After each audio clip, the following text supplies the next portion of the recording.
we're up to now. It's just now I'm just putting the date at the bottom. Ron is back. Welcome back, Ron. Yeah, Jared is not here, but Ron is here. We that never was have. We're like the Brooklyn Nets. We're the Brooklyn Nets of a podcast. Like we just never have a full roster. we we just got smacked by the Denver Nuggets.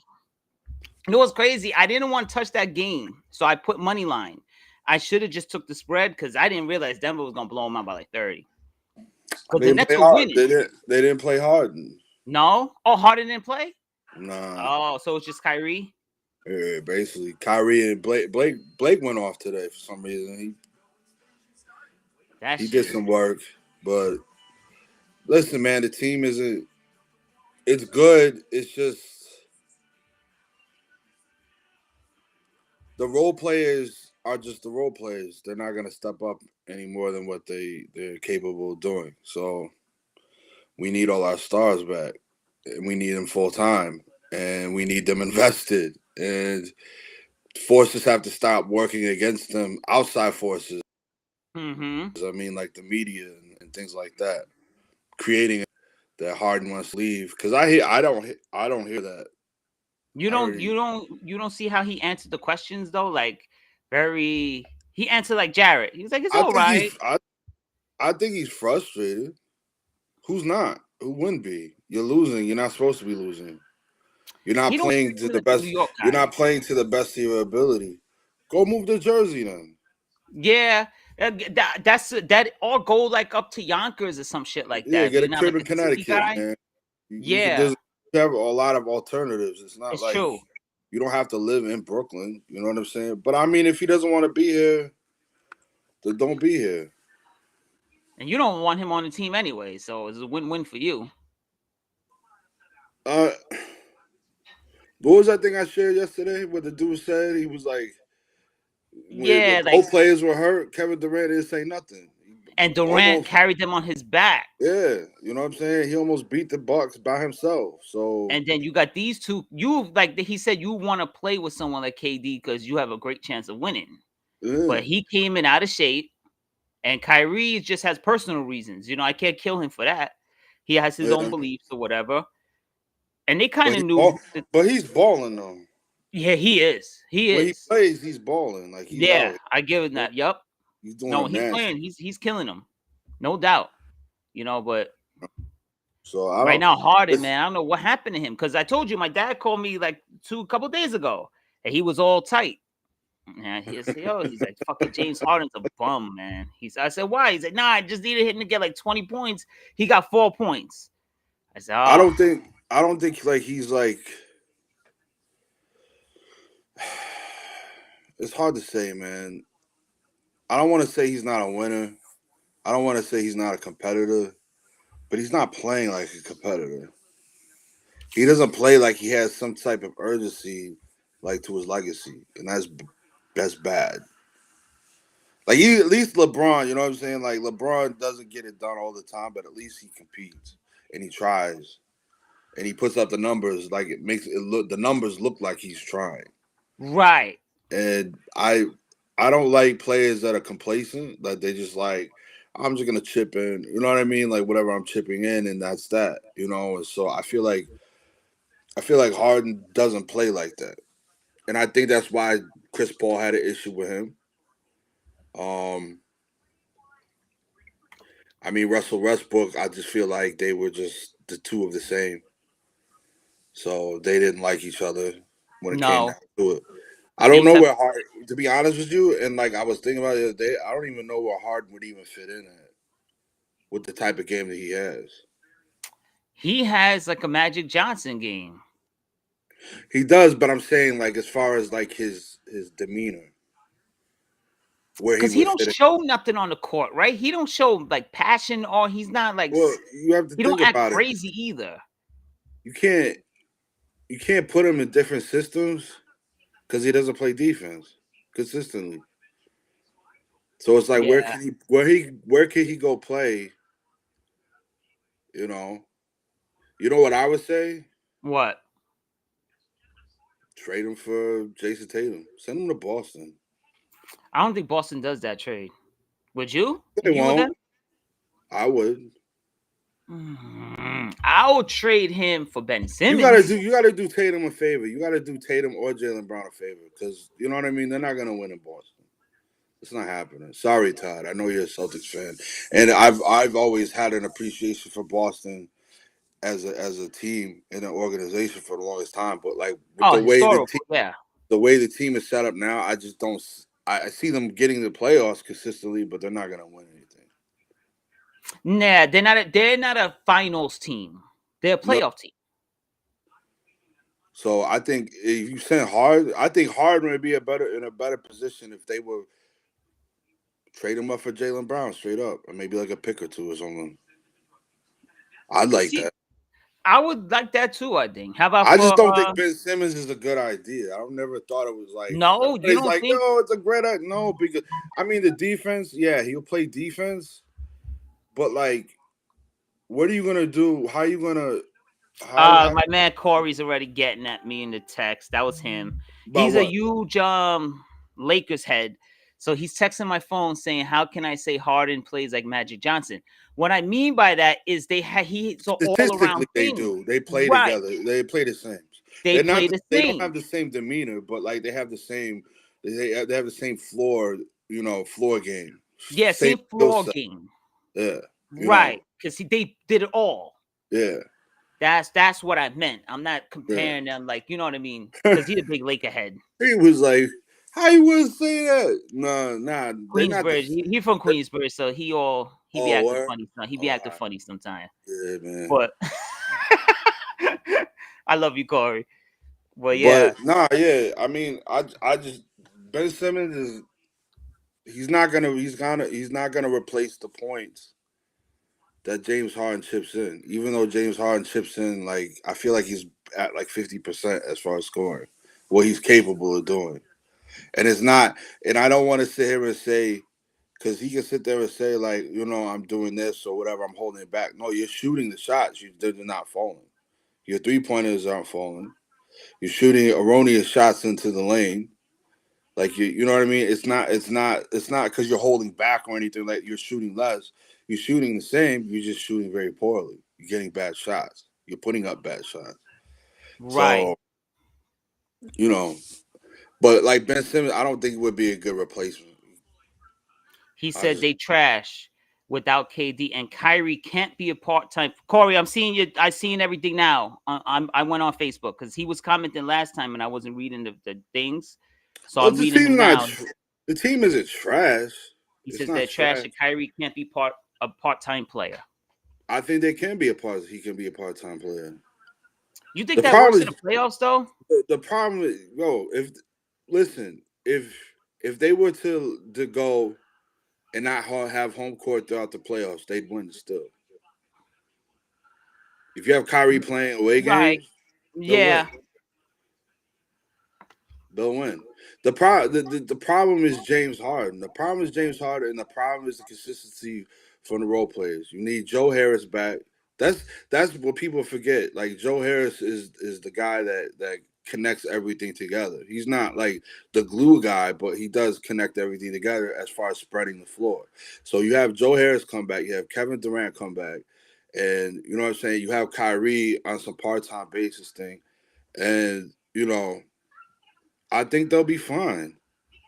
They're I forgot fine. about Joe Harris being out. Yeah, they're fine, man. Forget You know about what I'm that. saying? Like, if you want to trade hard, trade them for some integral, like, really great role players. If you're gonna trade them, Corey says they need everyone though to win a ring.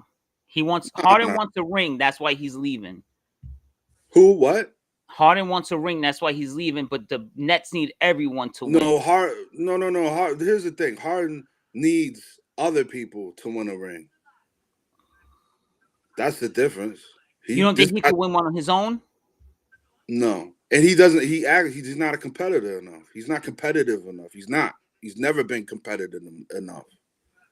Yeah, he's Never. not a fire and brimstone guy. He's not. No, he's not good. You know what I mean? Like when it comes down to it, he's always fell short because he doesn't have that competitive G. He's a great season player and he puts up great stats during the season, but when it comes down to it, he don't compete. So it's like he's just there to get the ring.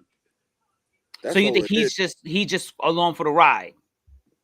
Bro, but think he's a about it. celebrity passenger.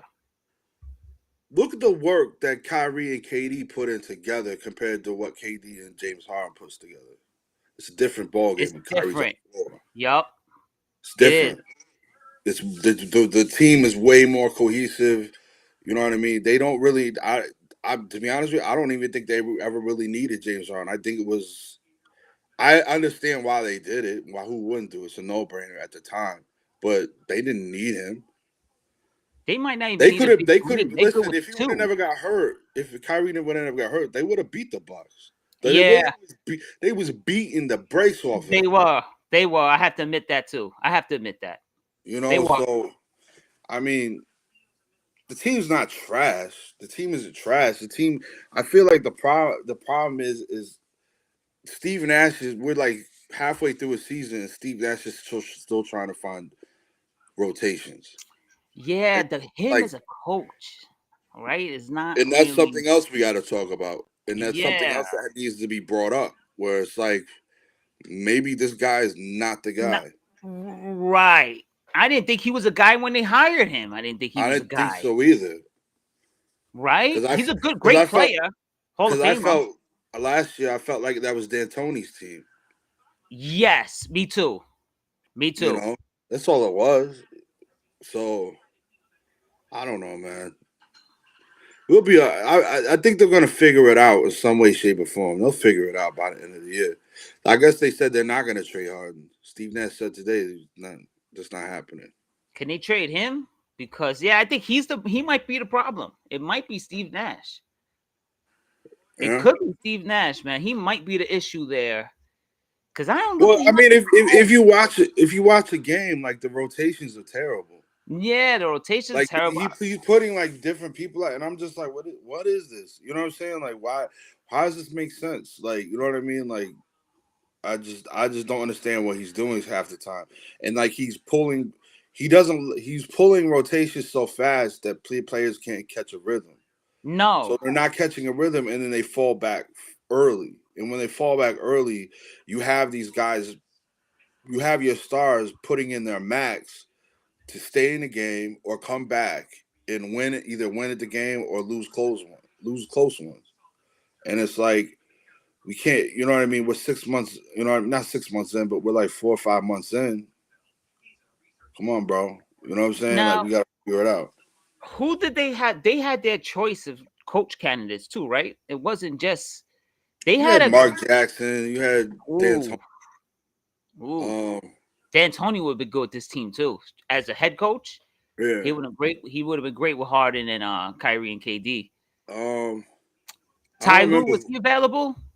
I think they did interview him before he took the Clippers job. Right. I So think Ty Lue would have been a good coach for them too. I didn't get the whole Steve Nash thing. It just kind of blew me away. I was like, some giant type of hire, right? Like out of left field, you just hire somebody because the guy was a great player. Like, you know what I mean? It's like, yeah, he's a great player. He's a that Hall of doesn't Famer. always yeah, it doesn't always translate. It doesn't translate. Like, look at I remember not like a couple years ago. Damn, time is flying. Remember when the Rangers had Brian Trottier as their head coach like Yeah. 15 years ago? One of the best hockey players ever. Horrible as a coach. He was one and done with the Rangers. Well, Steve Eiserman. That man Yzerman is was a a great coach. player. And that Didn't team, translate. those Red Wing teams didn't really go nowhere. So How's Chauncey doing? I haven't really looked at Portland's record, but they battling though. They're fighting. They're fighting with Chauncey. how are they doing? Hold I on a mean, second. they're okay because I take them sometimes in some bets and they cover for me. They've been real quiet though. They've been Yeah. quiet with it, you know. Hold on a second. Portland's in 10th place right now, 21-33. Without Dame. So I trade James Harden for Dame. you know what though? I don't know. Dame is kind of damaged goods right now, man. I don't even want him on the Knicks. That's the thing. Kind of damaged goods right now. Why you say that? I don't know, man. I love him, but there's just something I see like a disaster in the making if the Knicks were to trade for him. And Brooklyn too. Yeah. right? Like this, because he's getting up there too. He's not like a spring chicken no more. Yeah. I want Fox from Sacramento. That's who I want. Oh, De'Aaron Fox. Yes. Yeah, he's great. I want him on the Knicks. Julius Randle, adios, muchacho. It's time for you to go. And let me get Keandre Fox because that dude is a beast. Adios, muchacho. Sayonara, Chachi.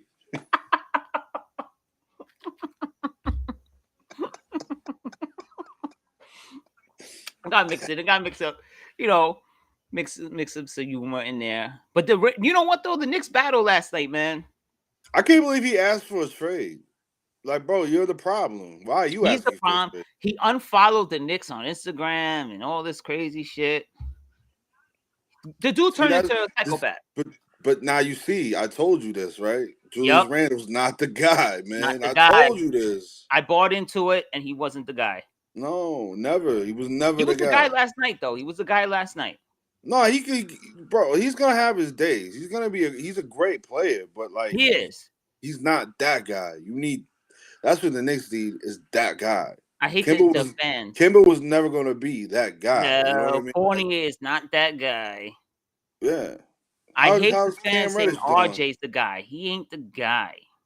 How's Cam Reddish doing? He was on the bench. He's planted there. He He's got just dust there. all over him. Tibbs ain't playing him. Tibbs got to go. I hate to say he had a coach of the year, but he got to go. You can't play Cam Reddish, bro. You trade a first-round pick for him. The dude got to go, bro. I'm sick of my teams. I'm sick of all my teams having this old school, like, way of doing stuff. What? Just get with the new school shit, man. This, play Cam Reddish. What do you got to lose? You're hitting the lottery anyway. You're 24 and 29. You ain't going to the playoffs. So what are you battling for? I don't know. My team's always got some weird shit going on all the time. Play Cam Reddish. The dude's a beast. No, he is. And I like how he played in the playoffs last year. He plays with no fear. He killed And the that's Knicks.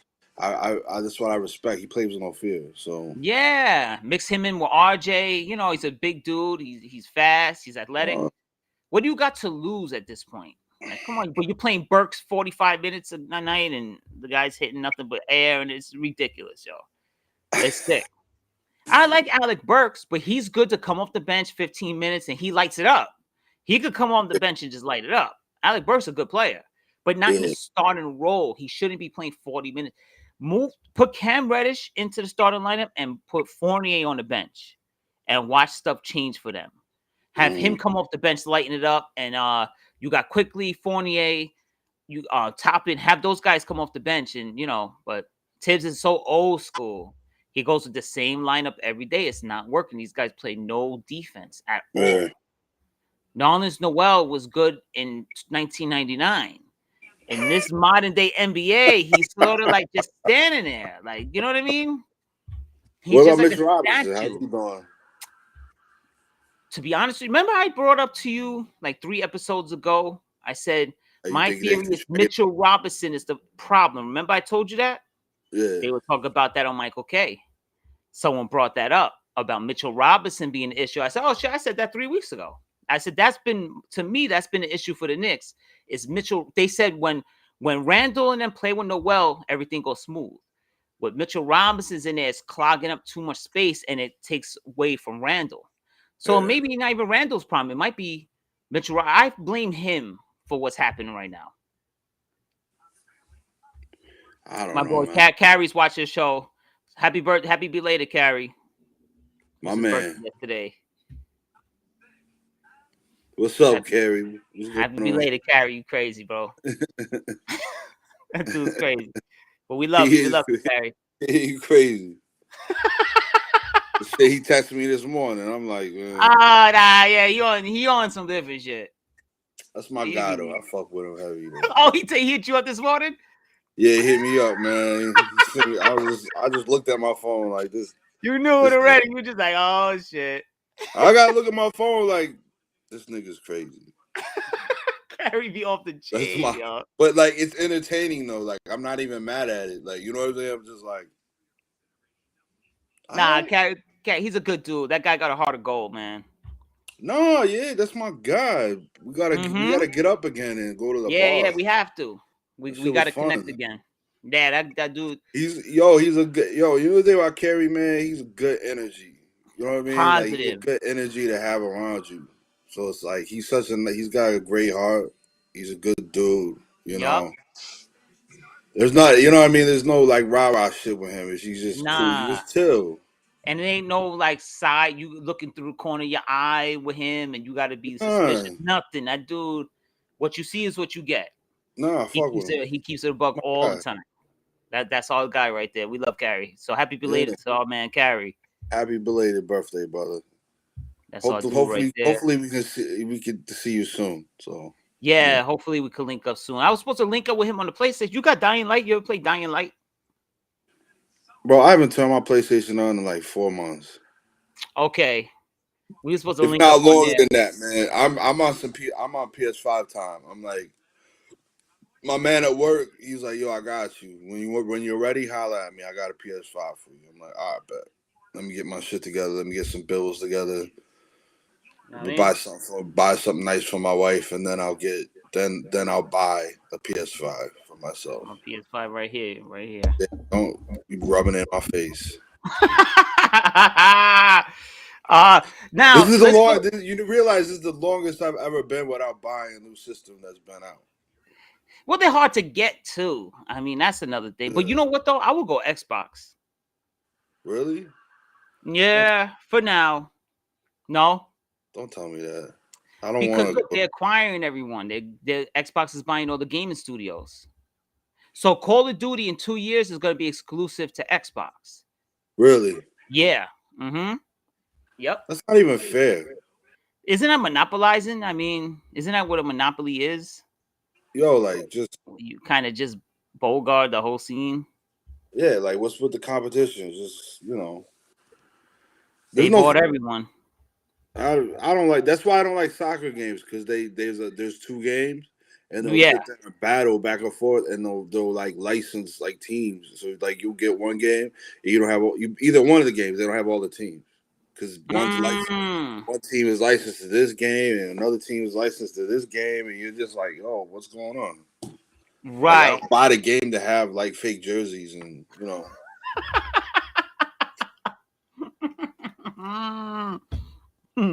Yeah, I haven't picked up. I haven't played I haven't turned it on in ages because I'm just like I know. I was just like, yo, I want a PS5, and this shit is just wasting my time. Just like I don't even want to turn it on. Oh wait, I gotta. Mm-hmm. Had to mute So, the Facebook. oh yeah, We had double but feedback. so I don't know. I don't know. I'd have to listen. I'd have to try both of them out. I'm gonna have to come over your crib and try. You got both of them, right? Yeah. Yogi has the Xbox in the living room. I have the PS5 in here. Yeah, I'm gonna have to try both of them. I'm gonna Yeah. come over, try both of them out, and see what I like, and eat some good Dominican food because Eat that good Dominican food. I miss the mother-in-law. So Yeah. She be hooking food up. She hooks it. I barely eat it, but she be hooking it up. I barely touch it, but she be hooking it up.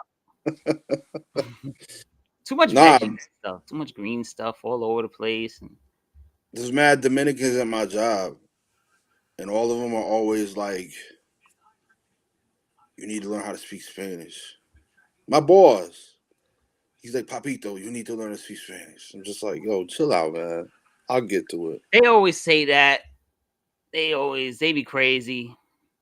Well, the insult to injury, I mean, well, I am, Latino, but I mean, like, they know and they automatically assume that I speak Spanish. And when I'm like, no Espanol, they just look at me like I committed the biggest sin in the world. And I'm They like, do it to me too, because everyone thinks I'm Spanish. So they I'm no like, español. bro, chill out. Like, you know what I'm saying? Like, I just never Habla learned. inglés. That's all I know. Habla I know inglés. como te llamas. I know how to tell you "Calmate." Mi blanco, americano. Yeah, I know like a little bit, but I can't hold a conversation with you. No, you know that. like, Yeah, we we can't could pick up talk. on some words. Yeah, Baño, bro. cocina, piso, and all that good stuff. But Well, there's like mad Dominicans on my job, and they're always like looking at me like, Malo, "Yo, Flaco. you're worthless.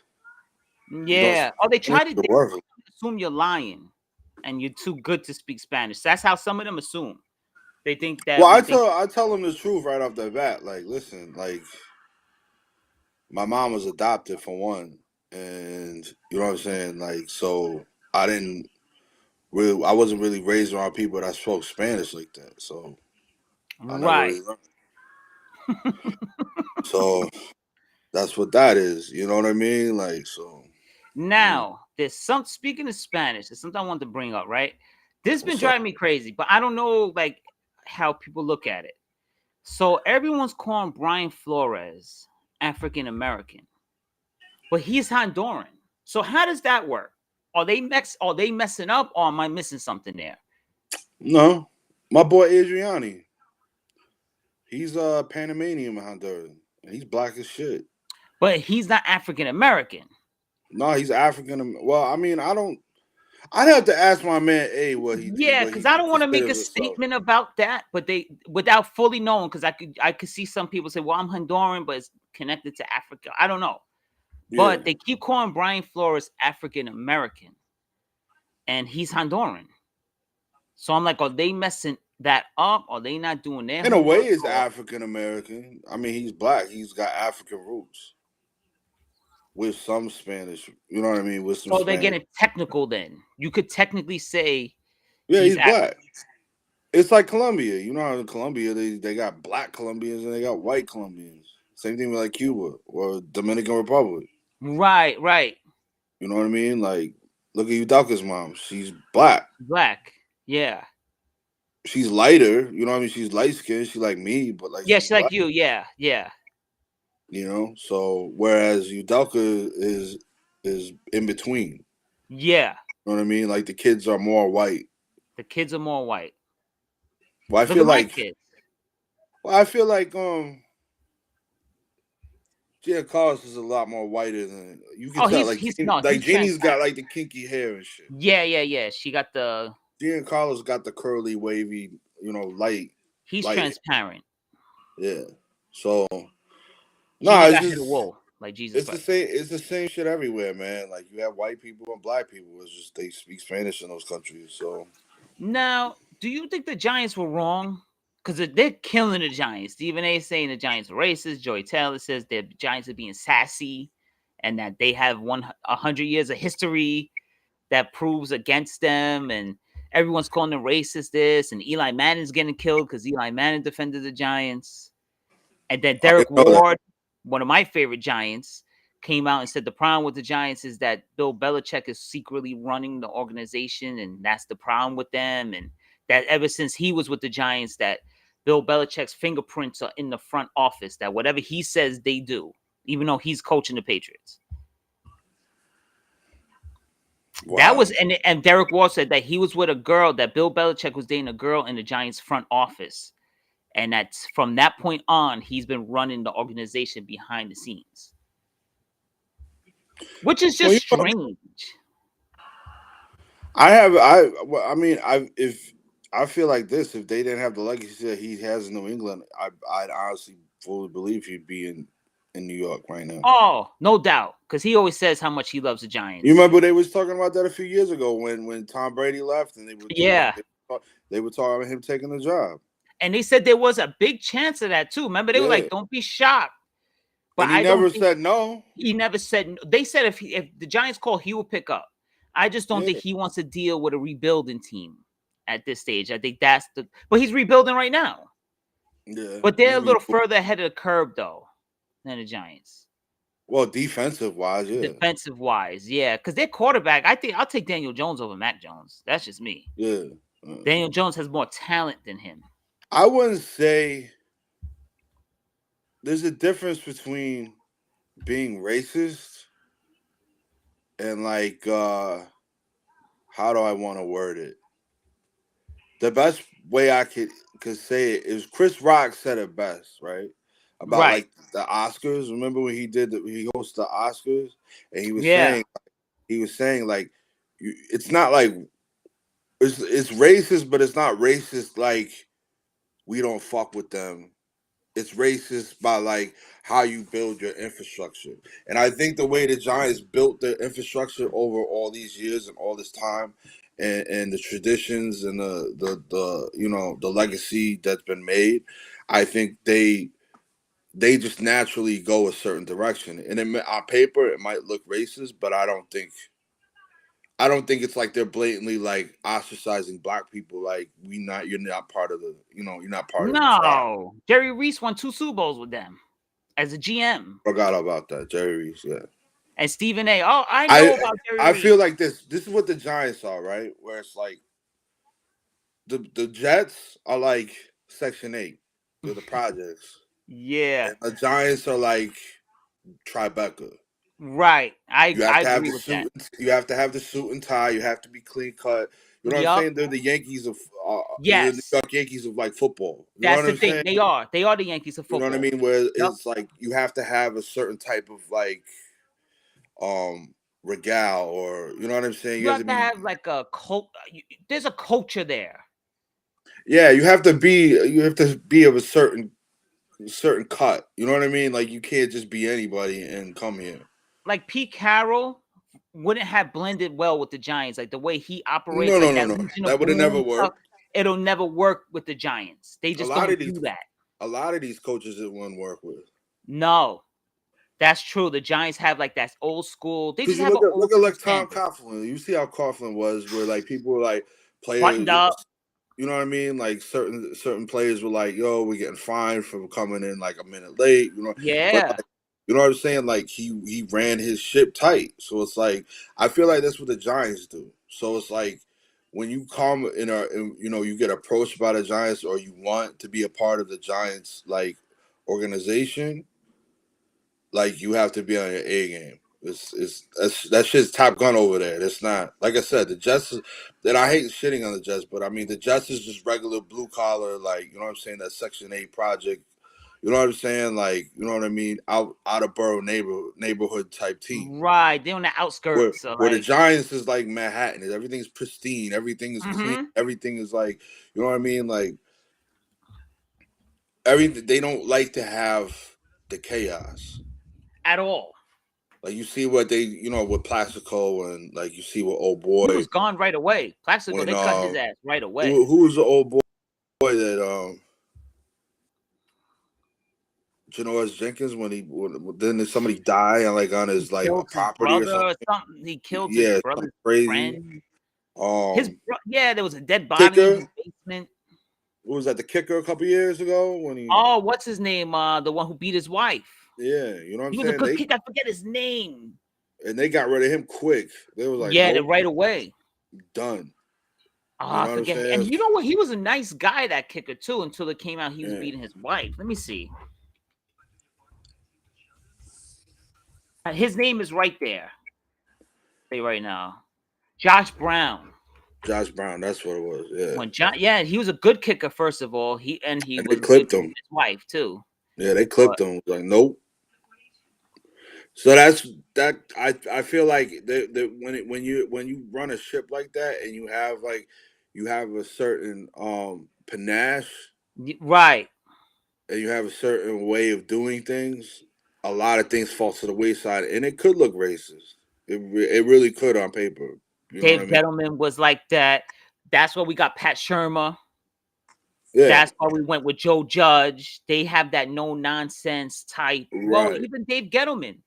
People remember Josh Norman and call him racist. They said he had the slave mentality. He had the Boston accent. He was old school white dude. Yeah. So yeah, the Giants have that certain thing. Look when they brought in Pat Shurmur. People said, why Pat Shurmur? I mean, they said, well, he's an adult. The Giants want the adult way of doing things. Yeah. Ben McAdoo wasn't so bad. I mean, the guy did go 11-5 his first year, went to the playoffs. They felt like he didn't have that Giant standard, though. He had the big suit. Then he did Eli dirty too. I think that's Eli dirty. I think that's what cemented his, his Eli. You know what I mean? Like that was the first shovel of dirt on his grave. It was like, how you gonna do that to Eli Manning? Then now Eli's getting some heat now too because of the whole situation. Because Eli jumped Because, in and like said, I said, they're not gonna sit there and look. They're not gonna look at it like that. They're gonna look at it like, listen, this organization. There's a standard. there is. There's like a It doesn't platinum work all the standard time to winning. be here. There's a gold standard to be here. Yeah, You they can't just don't win yeah. recently with the standard, but there is a. Why do you think they haven't been the same since Coughlin left? Like sorry, Coughlin brought James. that. Coughlin had Sorry, that. Who? I said sorry, James, but we not the Raiders. And it's not a Oh, it's well, not they a slight on the team, but it's a slight on organizations and how things are ran. We don't like the Giants. We don't play around with none of that shit. nah, they'll never. That's why Gruden wouldn't have worked here either. That Nah, clown show never, type thing, never, that never, those never, never. antics. Why do you think Beckham's gone? He's, yo, man, he's a hillbilly. They would have never hired him because he's a hillbilly. Just off that, it would Hillbilly, have nothing to like do with. It would have nothing to do with none of his like other stuff. It's just the fact that like, bro, you don't fit the brand. The brand yeah, is the brand. The Giants brand is like there's a gold standard to there be here. is the Steelers, the Giants, now the Patriots, but I don't put The them Niners. there. The Niners, the Raiders. It's the Steelers, Giants, Niners, Raiders. We named 16. No, the Raiders aren't on that level. But because when you seen the last The episode, Raiders Chris, always have problematic issues. Always. yeah, no, I agree with the issues, but I'm talking about like when it comes to like the royalty of the NFL. I don't even look at the Raiders as royalty. I feel like there's lore. Okay, there's more lore. There's more with the lore Raiders. than you know what I mean. Like the realness of Cowboys. it. The Cowboys. So it's the Giants, Steelers, Cowboys. The Redskins before the chaos. Yeah, before the chaos was the Redskins, and then who else did we say? The Patriots. The Niners and the Bears. Wouldn't those like the 6 like real franchises that NFL's built upon? Would be those 6, right? Green Bay. Green Bay. That's you know what? Let's replace the Bears or whatever with Green Bay. Yeah. That's who I was. I knew there was another team there. Okay, yeah, it was Green Bay. So you got the Giants. And you might just start putting the Rams up there a little bit. They do have the well, I think it's Barry They Sanders. were the greatest show on turf at one point. Turf. Kurt Warner. Marshall Falk. Yeah. James Laurinaitis. Remember Laurinaitis? Yeah. Then you have Dick Vermeil came out of retirement, won a Super Bowl. Yeah. And Kurt Warner was such a success story. He was bagging groceries and then he's in the Super Bowl. MVP. I put Denver up there too. I would put Denver up there too, just because of Elway. They've been to a bunch of Super Bowls too. They've been to more Super Bowls. Yeah. Steve Atwater, Terrell Davis. Shannon Sharp. Mm-hmm. They had the Broncos are right up there too. It's like a blue blood franchise. They have a lot of history. Was it Bill Romanowski? Racist Romanowski. He's racist as hell, but he was a great player. Didn't he rape somebody? Raped somebody, called him as he was raping them, he was calling them names and all. It was insane. But he got a 2-for.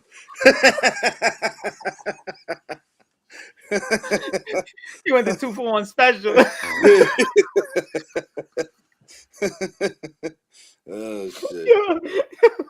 I'm a terrible person. We crazy. It's the East Coast. It's the East Coast episode today. Sorry, guys. Sorry, yeah, we're gonna make Joe Rogan look like a saint today, buddy. When we do the East Coast shit, it gets crazy. No, he was like calling her names. Wow, it was off the chain. It was he like spit on her and shit. Yeah, he did a 3-4. Yeah, he just went in. He went in. Yeah. He went to town. He was like, "Fuck it." He was like, "I'm going to town." Yeah, so those are like the real blue blood. Matter of fact, Colin Cowherd put the Eagles in there. I didn't see that. I was like, Eagles. I was they're like the good version of the Jets. Yeah, they're very blue collarish. Blue collar, right? They're not the blue bloods. No. Because he said, "Oh, I got to put the Eagles in there," but I was like, I don't know. No. I don't know about them. Yeah, like you said, they're blue collar. They love their Eagles and stuff like that, but they don't win enough. For me, they don't win enough. Like they don't have the winning history. For me, No. even that's why I don't put the Patriots there. For some reason, I don't put the Patriots there yet. I feel like I don't know. What, as a blue blood team? Yeah, It is now. now they're like the newest blue blood. Yeah. They're the young. Yeah, they just got their their pass. The Yeah, package. You they know have what a I mean? great owner, great Yeah. coach. Now they're blue blood, right? But Yeah. before now, I didn't even have them in there. It's like the No, NBA. What you have the Knicks, the Lakers, Celtics, Bulls. I'm guessing now because of that Jordan era, yeah. right? Like you have your blue blood, the Rangers in hockey, The Red Wings. the Red Wings, the Bruins, the Blues, Canadians. Those are like and the Maple Leafs. Those like the original six. Chicago Blackhawks. What about the Penguins? I don't know if because of Lemieux, Lemieux and Yager. in Yager, yeah. And Yeah. now Crosby. Yeah. Yeah, you have to put Pittsburgh there. Even And though then I don't think Crosby ever. I mean, he's good, but I don't. He was supposed to be the next great one. yeah, he He's was. great, but he's. I don't think he's the next great one. He's not. He's not Gretzky level. No, man. When I gotta send you pictures. I was in Gene Carlos last weekend. No, last Monday or Tuesday. I was in the Garden. I was on ice. I was front row. He had a game in Madison Square Garden, and Anson Carter was there. Remember Anson Carter, the black dude from the Rangers? That's crazy. So he took pictures with Anson Carter. He has a bunch of pictures signed by him and stuff. And he was on the Garden ice. I was like, oh my God. I told him, I said, you don't understand the significance of this. Like, he just takes like a regular hockey game. I'm like, dude, you're in Madison Square Garden. You're skating on ice. And the That's Rangers what I played the love Panthers about that him. night. Like, he just don't care. He just like He just don't care. Like, there's no history. There's no significance of anything. He's like, I don't give a shit about this. Like, all the other kids are looking up at the scoreboard like, oh. Remember His when he took mom him is to his like first that, Mets though. game? Like, he was just like, I don't give a shit. But he gets that from his mom. His mom is like that. Like, Udelka don't make, like, nothing rattles her. She's always like nothing is like a big deal to her. You know what I mean? Like, Udelka has that shit where she's just like, whatever. Like, it's not, the moment's never too big for her or something. Like, and he has that. Like, I said, you just don't understand the significance. So, this is a New York Rangers play here. This is Madison Square Garden. And then the Panthers had just they were playing the Panthers that night, and the Panthers had just got done practicing. So when the Panthers were skating off the ice, they were skating on the ice. Yeah. So it was cool. He got to meet all the coaches and all that. He was getting coached by professional coaches, but he didn't get the significance of that. Yeah. Like you said, he just like, whatever. Sometimes it's good to be that way. Yeah, you don't let the moment get to you. You be like, you realize what you're doing? You're like, I don't care. I'm here to do what I'm supposed to do. That's like us playing like a softball game in Citi Field or something. Like, you know what I mean? It's just like you don't. But that's the beautiful thing of it. He just didn't. The moment he didn't really care about it. He was like, it's just another. He's like, I just want to go home and play Xbox, man. I'm tired. Yeah. But I'll tell you one thing. The rink and all that is a lot smaller than I would have thought. Madison Square Garden itself is on the smaller side. It's not quite as small as Barclays, but it's small too, though. Right? Like, I was looking at the ice. Like, I'm not gonna lie, I was like a little underwhelmed by it. I was like, oh. Yeah. I was like, it looks cool. I thought it would be like really nice when I walked in there. It was cool. It's really tiny. I was like, it's cool. The arena was nice though, but the Rangers were first class though. They treated the kids good, had them all around.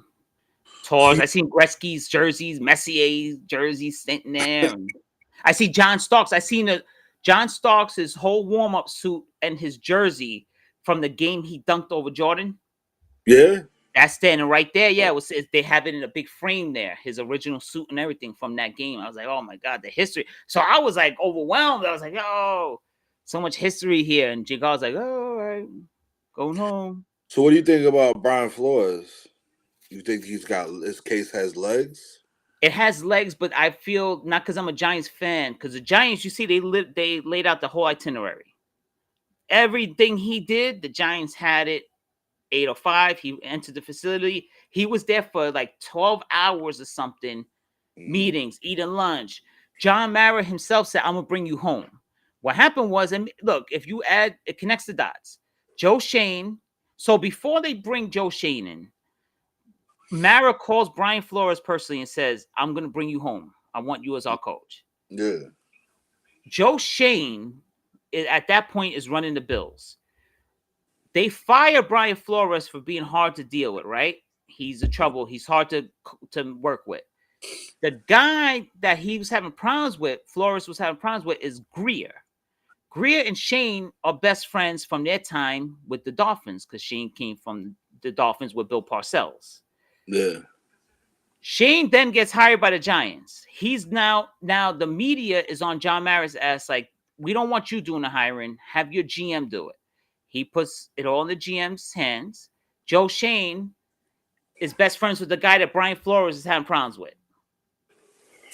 Connect the dots there. Joe Shane works with Brian Daboll for all those years. They had the best offense in the NFL with the Buffalo Bills. And the guy that Joe Shane tutored is saying, look, I can't work with Brian Flores. He's a big pain in the ass.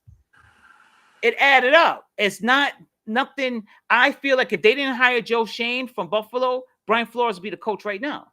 That's who Mara really wanted. He wanted Brian Flores. Joe Shane and them said, no, he's difficult to work with. I want to bring in Brian Daboll. I have a great relationship with him, and look what we did in Buffalo. And that's what happened. Now, the ironic thing is, if Brian Flores doesn't go crazy on the Giants, they need a defensive coordinator right now. Patrick Graham left to the Raiders. So wait a minute. Who's the coach now? Brian Daboll from the Buffalo Bills. We have all the Bills coaches we brought in. Pretty much every single coach of this we have now. We're the Buffalo Giants, is what we are. Which, hey, I'm not complaining. It's not like they took coaches from the Jets or something like that. You know what I mean? I like it. And then, but if Brian Flores wasn't suing the Giants, I feel like right now he'll be our defensive coordinator. We need a DC. We need a defensive coordinator. Patrick Graham goes to the Raiders. We have a spot open. Brian Flores will be a perfect defensive coordinator for the Giants. So who did he sue? He sued the league, the Giants, the Giants, the Dolphins, and the Broncos. The Broncos. Because he said John Elway showed up to the meeting, hung over, looking disheveled, and all this crazy. John Elway said, yeah, because I had an overnight flight. I was going off with no sleep. That's why I looked like that. But Brian Flores said he was hungover. So what? So Brian Flores said he didn't get a fair John Elway, he can do that. That's hard. Yeah, that's Elway, John Elway. Bro. I mean, I was like, I won back-to-back Super Bowls. Did you? I didn't think so. I'll drink another one of that one. Thank you, sir. You know what I mean? Like, right. That's so. What about you? You think it has legs? I don't know. It took me by surprise, I guess. I was just like, oh, well. I can see, like, Miami a little bit, but Denver? Now, see, if what he's saying is true, the Dolphins owner got to go. He has to go. Yeah. They have to replace him. They got to make him sell the team. Because if you're bribing him to lose games. Now, another thing, the mysterious quarterback on a yacht, everyone assumed was Deshaun Watson. Mm-hmm. Now they're actually saying it was Tom Brady. On what yacht? Okay, so supposedly the owner of the Dolphins told Brian Flores to what do you call that? Tamper with a star quarterback. So everyone assumed it was Watson. So Brian Flores said, no, I don't. I want to play by the rules. I have integrity. The owner says, let's come hang out with me on my yacht. They go on the yacht. The quarterback happens to magically just pop up. Oh, look who's here. Yeah. Brian Flores sees the quarterback and walks off and says, it's not for me. I'm not into tampering. Walks off. They said it was Watson originally. The new report coming out was it was Tom Brady, and that's why he suddenly retired. Because he has connections to this whole yacht tampering situation. That he retired before the report came out. Wow. That's what they're saying now. Because everyone said, "Oh, it's Deshaun Watson." Now the new thing is, no, it was Tom Brady. Let's have a round of applause for the Tampa Bay Buccaneers going back to mediocrity where they deserve to be. About time. About You had time. your fantastic 3 years. You got a Super Bowl out of it. Yeah, done. Now they're gonna suck again. Remember Waterboy? Oh no, we suck again. That's gonna be them. No, They suck again. Thank God, man. I'm so tired of them. Yeah, I'm done. I'm over them. I'm over them. I'm over Tampa Bay and all that crap. Why would Tom Brady be on the yacht though? Because this is going back to 2019. So I'm guessing this is going back before he was still in New England, I'm guessing. So it was tampering. So Tom Brady somehow winds up on a yacht with Flores and the owner of the Dolphins, and Flores walks off. And from that point on, it was he didn't want to take the bribe money to lose, and he didn't want to meet with Tom Brady or Deshaun Watson. So they put around. I've heard stories about Tom Brady, man. Tom Brady's not as who he think. Everyone thinks he's not like the all-American guy. Right. He's definitely got some dirt. So yes, I wouldn't be surprised. You know, so it sounds legit to me. Yeah, I don't know. Like, I don't know what to think about it. Like, you know, it's just a mess. And it's a shame because he would have got another job because he's a good coach. Yeah. He's a good coach. He speaks well. He got the New York accent going on. I mean, I think he just was hurt that he didn't get the Giants job, and that set him over the edge. But then if Bill Belichick never sends that text message, this all doesn't exist. Is that damn Bill Belichick sending texts, texting the wrong guy. But the Giants said, what does he texting have to do with us? So Bill Belichick sends a text, so now we're racist because of what Bill Belichick said. He's like, the Giants said, what's he got to do with us? He don't work here. That was just that whole situation. Bill Belichick sends a text message. And it's our fault. It's all your guys' fault. But then he signs off on the text. He's like, oh, I'm sorry, man. Rob Bryan, Bill Belichick. He signs off on the text. Like, yo, only the Giants will get mixed up in the wrong text. And, you know, but I think it has legs to an extent. But then there's a lot of reaching going on, too. Like, you know, the Giants laid it out. Joy Taylor says the Giants are sassy because the Giants said somebody accused Elway of being racist a few years ago. I feel a few years ago. I remember the racism stuff with Elway. Yeah, This is and then even Shannon Sharp said they weren't best friends or nothing like that. They didn't have nothing in common. But that was his quarterback. Yeah, Elway kind of has that persona a little bit too. He's like a country boy. Listen, I think the older guard, man, the older guard of the NFL is definitely, there's a lot of racism built in. Like you said, yeah, the older guard, you know. I mean, it's changing now, but I mean, I think people are trying to accelerate the change, and I don't think it's very good for the game. I think because obviously pocket passes still win the game. So you know what I mean? Like, see, that's the thing. Like, you want to change and get modern, but then, like you said, that's a good point. The pocket passing still wins the game. Mm-hmm. The look at Stafford, and who's he going against again? Oh, Joe Burrow, pocket passer. Mm-hmm. The pocket passer still. Look at Kyler Murray in the playoffs. He was overmatched. The pocket passer still wins. That's why I never wanted the Giants to let go of Eli.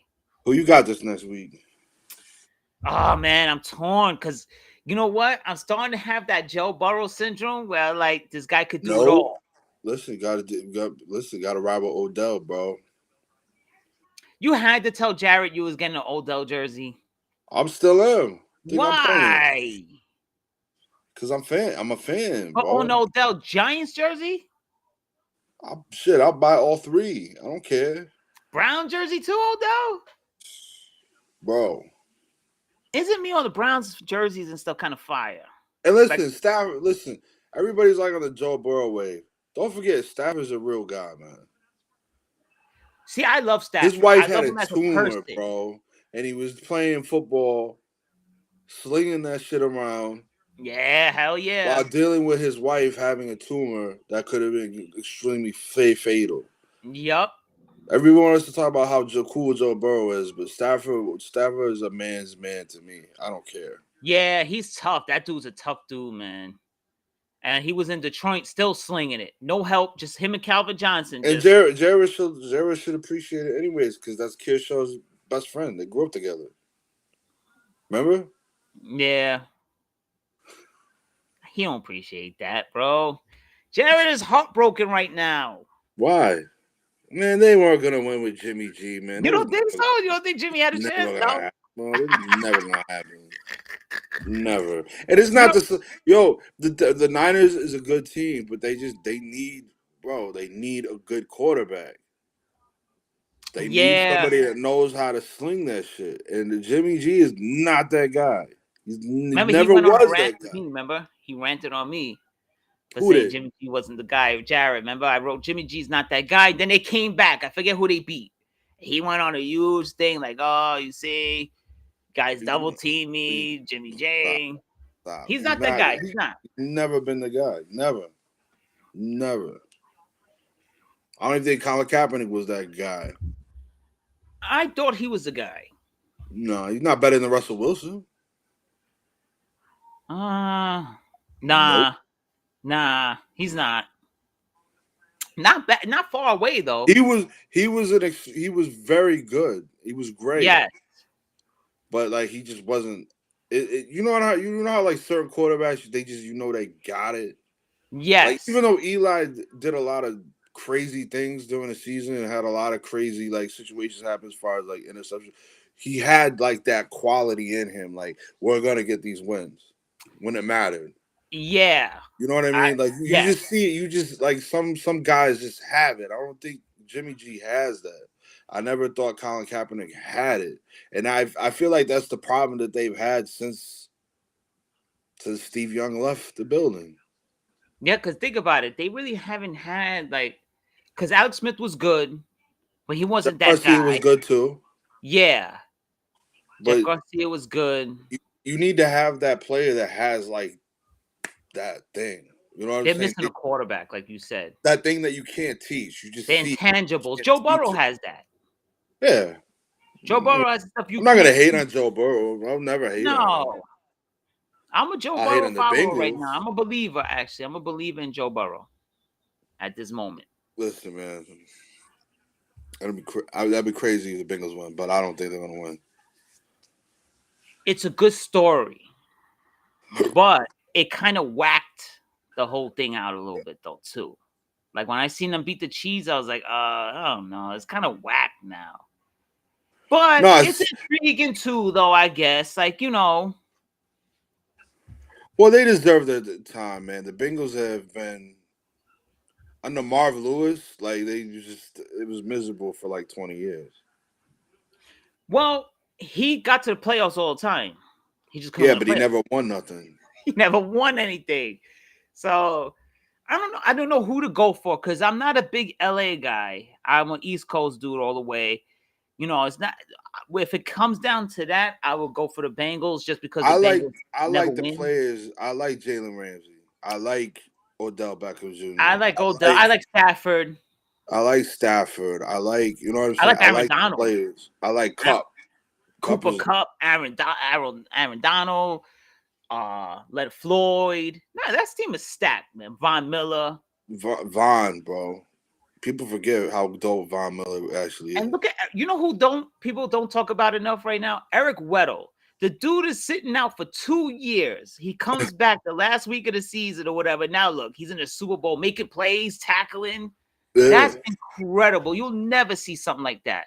Cam Akers, Torres Achilles this year or something, right? And he's back. He's running the ball. How you tear your Achilles and then you're back?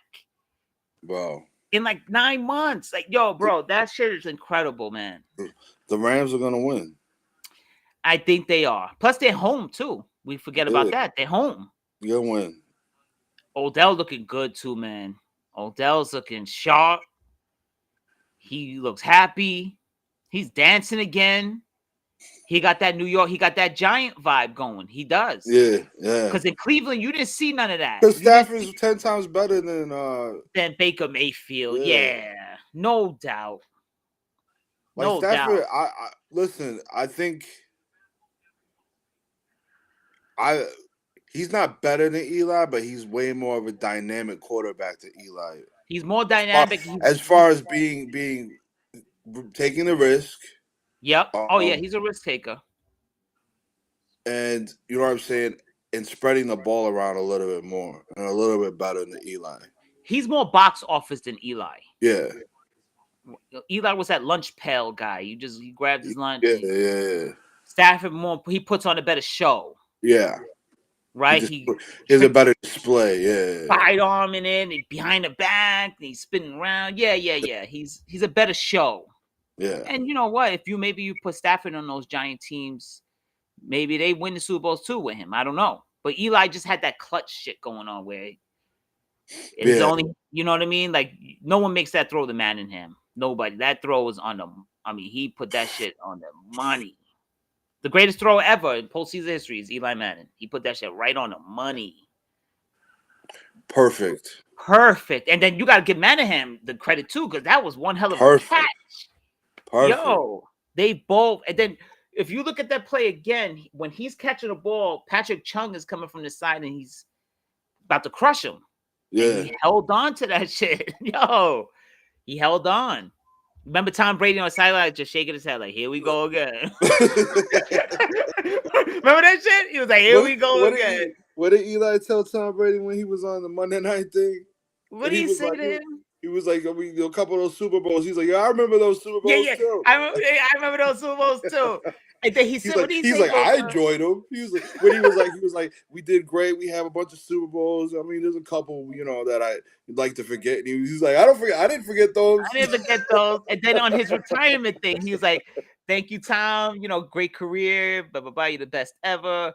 And thank you for having me play those Super Bowls or whatever like that. He's always getting at him all the time. He's like, thank you for letting me participate in those 2 Super Bowls.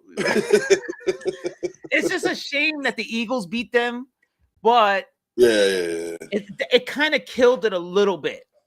Yeah. That the Eagles beat them. But they also beat the Eagles. Well, you know how they say, man, the NFC East is the one division that has all the heart. They said that's the greatest division in football history. Is the NFC. Yeah, the grit. We definitely have the grit and the heart. How many Super Bowls we have? So, the Giants have 4. Cowboys have 5. 5. The Eagles got 1. The Redskins have like 2? 3 or 4. Let me check. No, the Redskins got like 3, I think. Maybe 2. Maybe you're right. It's 2. Let me see. I forget they're the Commanders now. Unbelievable. They have 3. Such a 83, 88, and 92. The Commanders is such a stupid name. Wait, who came up with that? It's like somebody watched Any Given Sunday and just decided to pick the most dumbest name they could. One guy I watch on YouTube, Strong Opinion Sports. He's a white dude, and he does he used to play quarterback in high school or whatever. He just does his opinions, and he said the Commanders sound like a team from Madden, like a team you made up. Watch the Commanders, like their jerseys look weird and stuff. Yeah, I don't like it. I just don't understand what, you know what I mean? Like, at least have it. I don't know. You could have done better than that. They could have been. I don't understand why that name was chosen. But how about which is kind of true though. Now I miss the Washington football team because I got so used to calling them the football team. Now I'm like, damn, we just can't go back to that. But remember when they would watch the football team, I'm like, this name is whack. You don't think over time we'll get used to it? Commanders? I don't know. I don't like the name. I don't like the name. I don't like their colors. You know what I mean? Like, I understand, remember, the Washington Bullets, and then they changed to the Wizards. Because they of the murder capital. Cool. You know what I mean? The Wizards was kind of like a cool idea.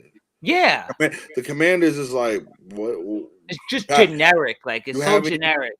But that's the thing, like you know what I mean. It doesn't. You make your team sound scary when they've been just getting their heads stomped in for the past 20, 25 years. Because the guy that I was telling you about just now, he compared the name to the Giants. He said if you were around when the New York Giants first started in 1920, it was corny.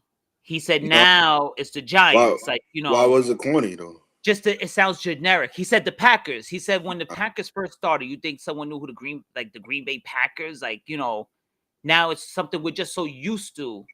So I don't know. I don't know how to feel about it. I mean, Oh, they fuck could have. him. He don't know what he's talking about.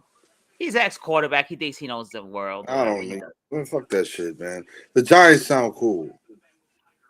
Yeah, the New York Giants does. Well, New York Giants does not go. You don't know That's what he's Strong Opinion Sports. He's a good YouTuber, but I would love to have him on the show one day. But we're below his level right now.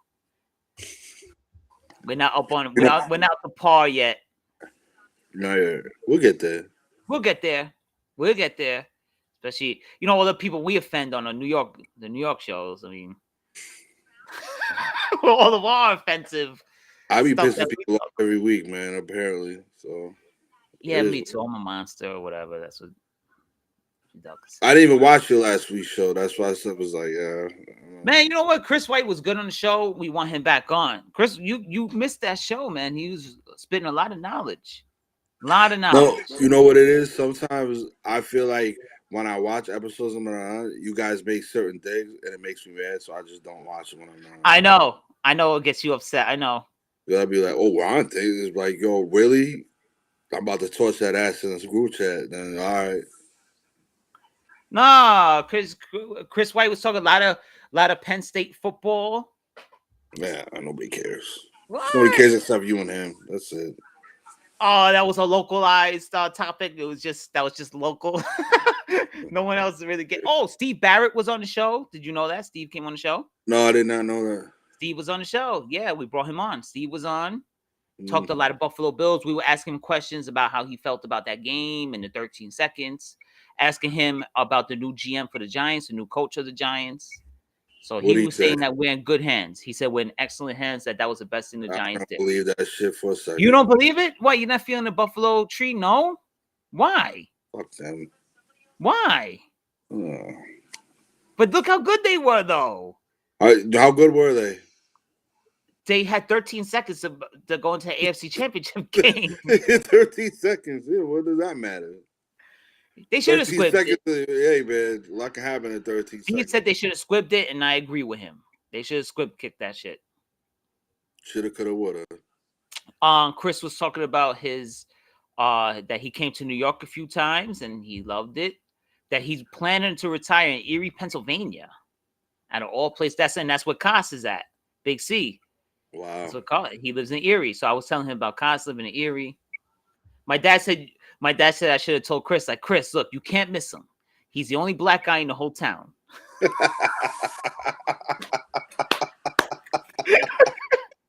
The only black guy in the whole town in Erie, Pennsylvania. He's a one black dude in town. You can't miss him. He's that hard. First of all, he's like 6'2", 450, and he's the only black guy in the town. You can't miss him. But it was a good show. And then, but Steve I appreciated him coming on the show because everything was still fresh, and he was, he said that he had hugged it out with his dad, and they thought they had it. Him and his dad were hugging and saying, I can't believe we're about to beat the Chiefs. And then his world came tumbling down. Only you would laugh at that situation. You know what I mean? It's just, because I've seen worse happen. That's why. I seen Deshaun Jackson. I see people pack it up. Remember when Atlanta was beating the shit out of the Patriots? I seen people packing it up like, we going home, man. It's over. Yeah. Yeah, all right. You have seen worse. Now I seen Deshaun Jackson. I seen the Giants up 31-10 with 7 minutes left. And then Deshaun Jackson runs back a punt to end the game. And Tom Coughlin was in the middle of that field going bananas. Yo, remember he ripped the punter, he grabbed him by the, he's like, Lawrence Tynes? No, it was Matt Dodge. Mad Dodge, that's what it was. Let me grab the body. He's like, what the fuck? He's like, I told you. You can't kick to him. He said, you can't kick. Remember, but the play wasn't even over yet. The ball had just got to Deshaun Jackson's hands, and Coughlin was on the field already. They're like, I told you, motherfucker. You can't kick him that ball. Yo, you know what's crazy about that day? I remember my dad and I were in the kitchen. Giants, Eli throws a touchdown to Kevin Boss to go up 31-10. If the Giants win that game, they clinch the division. Yeah. My dad says, come to the kitchen. I'll make it. So my dad's in there making sandwiches. He's like, look, this game is over. He's like, celebration time. So he's making sandwiches for us and all that. And I'm like, Dad, you sure about that? He's like, this game is the Giants are dominating them.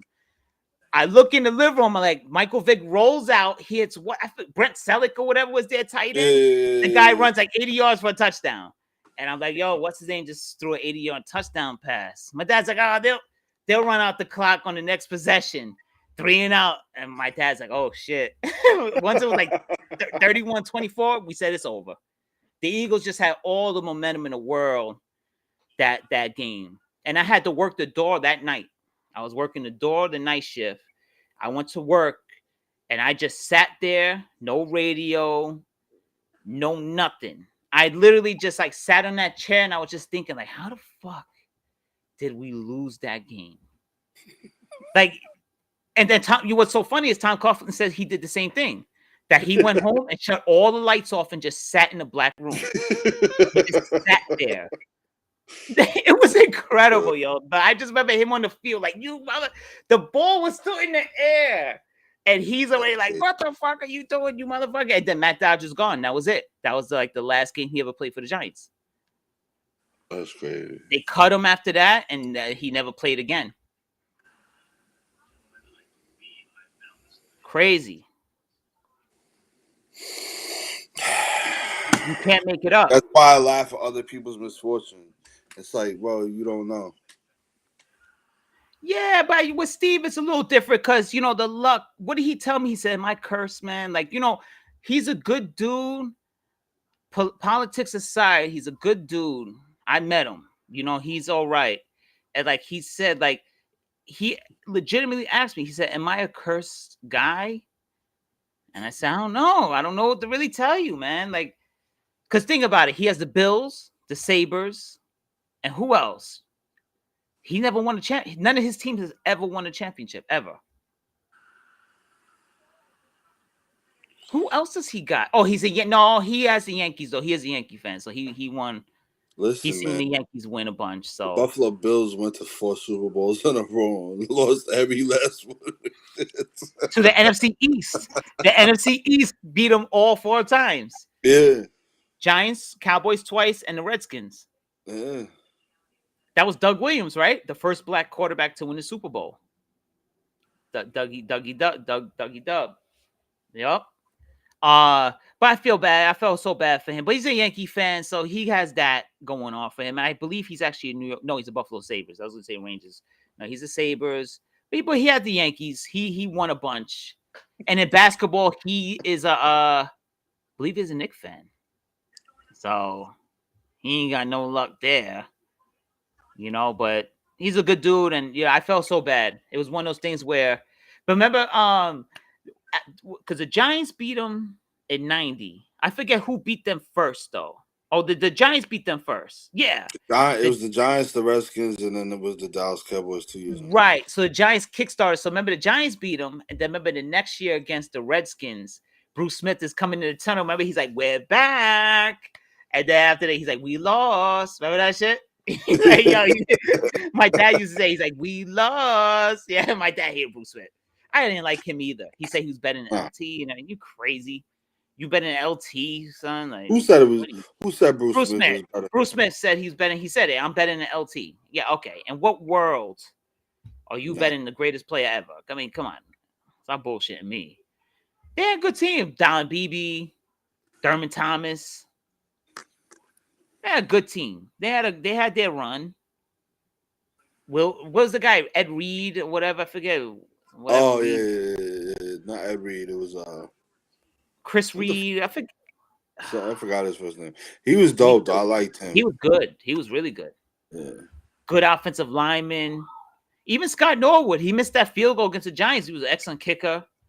They had a good team. Remember on Casper, that white dude? I forget his Casper. I think Buffalo has just a dark cloud that just rests over. Now, I think we talked about this before, but is OJ Simpson's number still retired up there? Because remember they had him in the Ring of Honor, and it says OJ Simpson. Now, I don't know if he's still there though. After all that murder and all that stuff, I don't know. I don't know. I don't think they took him down. Gotta check that because last I checked, he was still there. He was so. You don't think maybe they have to remove him? Maybe that's the dark cloud hanging over there. Is the no? Because he was normal when they lost all them Super Bowls. Yeah, he didn't kill Nicole yet. You right? He didn't kill Ron and Nicole. You right? Yeah, so. He wasn't hacking motherfuckers up yet. Buffalo is just as a town is just a terrible place. That's what Joe Shane kind of said. He goes, "I love the city of Buffalo." He's like, but once wintertime comes, he's like, "There's not much to do." No, it's a terrible. It's not. He said, Buffalo. It's kind of dirty looking too, right? It's like Detroit. It's like Detroit. It's just very, you know what I mean? It's not. It's not very. It's not a nice place. Like I mean, Detroit has made strides, but I mean, it's not a nice place. My Uncle Dan is always preaching, building up Detroit and all that stuff on his Facebook. No, they are. They're trying to, and they've done a lot of things.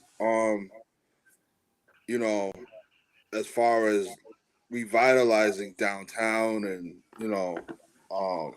different parts of it. And there's places out in the outskirts of Detroit that are very nice, like Grosse Pointe, St. Clair Shores. Very nice places. Yeah, they're very nice. So I mean, downtown's really cool, but like it looks nice. Yeah. No, I mean, since they built all the new stadiums, you have Ford Field, Detroit, right. the Tiger Stadium, and then you have Little Caesars Palace now, which is what the I think is a stupid ass thing where the Red Wings Pistons play. Yeah. So there's still the Palace though, so you can still say the Palace at the Palace. That's what I just said. The Michigander over here. Lisa's the real producer of the show because she be organizing the backdrop and all that good stuff. I did this today. Oh, you did this today? This is your production? Oh, yeah, Comerica Park. Comerica, that's the Tigers, right? I can't just say things. I have to be corrected. No. Fact checker. Right. You have a fact checker on hand. I be going off the rails sometimes. I don't know what I'm talking about. At least you have somebody there. All them teams are shit, so it is what it is. So, except for the Red Wings. I mean, they're not so great now, right? But they had a dynasty. Yeah. The Lions ever win the Super Bowl? No, right? No. Lions didn't win the Super Bowl. They haven't won since the 50s. How about the Tigers? Any World Series there? 84. Ah, okay. So they have a fresh. Okay, so all right. So at least that's more modern. And the Pistons. The Pistons. 04. 04. All right. And that's been it. Beat Kobe. Oh, what a great championship. What a great finals that was. You always you want them to lose sometimes. Like, you know what I mean? I was tired of Kobe. Ooh, the Lakers? Yeah, I was tired of Kobe and Shaq and all of them, I mean, rest in peace to great, because Jared would be like, but rest in peace to Kobe Bryant. But I was happy they lost that finals. Still mad I like about that Pistons team because they didn't have no superstars. They just had a good team. Larry Brown. And then look what happened with us. We take Larry Brown, and the Knicks had the worst season in Knicks history with Larry Brown as the head coach. Remember, they didn't pick Carmelo Anthony. They took Darko. How the hell? That probably would have changed the course of history. Yeah, I believe so. Pistons would have kept winning. I think the Pistons would have kept winning. Imagine you add Carmelo Anthony to that shit. Yo, what in the hell were they thinking? Carmelo Go had do just won a national championship, put Syracuse on his back, and you're gonna go with Darko Milicic? His Oh, name was remember cool. nobody knew who he was? They were like, "Is that Dottie Darko?" Whatever. They were like, who? Yeah, like my dad always like, who? Who Like, is who? this? Like what? The Giants do that every draft. There's always that one moment like, who? Remember? And the Giants select Prince Amukamara. I remember my dad looked at me, he was like, who? Yo, my dad walked out the room, dead ass. I'll never forget that draft. He was like, who? And he walked right out the room. He's like, this is, but he's like, only fucking Giants. He's like, Prince who? He's like, what the fuck? And then, yo, I'll never forget that shit. I remember My dad stormed right out the room. Jones, and I was like, what? Yo, even with Daniel Jones, it was like, who? Because I didn't even hear about him. I didn't even know Daniel Jones existed until he fucking drafted. I was like, oh, no, the worst. I remember my dad, you just hear like the floor, like, boom, when they drafted Eli Apple. He's like, what? He's like, who? He's like, who the fuck is this guy? He's like, Eli Apple. Yo, the Giants always do that to you. Once a draft, you're going to have that. Whatever happened to Eli Apple? He's playing the Super Bowl. Oh, he's on the We didn't talk about that. Eli Apple, the week of the AFC Championship game, he went on Twitter and he said, I guess he was drinking. He must have had a couple of drinks because he said, I'm sitting here thinking, who has the worst fans, the Giants or the Saints? He said, I'm leaning towards the Saints, but the Giants have some miserable fans themselves. That's what he said a couple of weeks ago on Twitter. Damn. So everyone's like, fuck Eli Apple. Like my dad said when we talked about it on the phone, he said, fuck him. He was like, he sucked as a Giant. So what? You suck as a Giant, your first round pick. Nobody wanted you. And now you want us to sit there and cheer you as you're getting burnt. But yeah, he's in the Super Bowl. But let's be honest, though. Tyreek Hill burnt him up, too, though. I mean, Tyreek Hill was going off. He made Eli Apple did make a nice tackle at the goal line to go into the half against Tyreek Hill. So, yeah, he played good. You know, that's another thing. I don't want Eli Apple to win Super Bowl. So I have to go for the Rams just for the Eli Apple effect. And for me, the Saints treated him good. They got him a starting job. He went to the playoffs a couple of times with the Saints, but apparently the Saint fans he hates the Saints fans worse than he hates the Giant fans.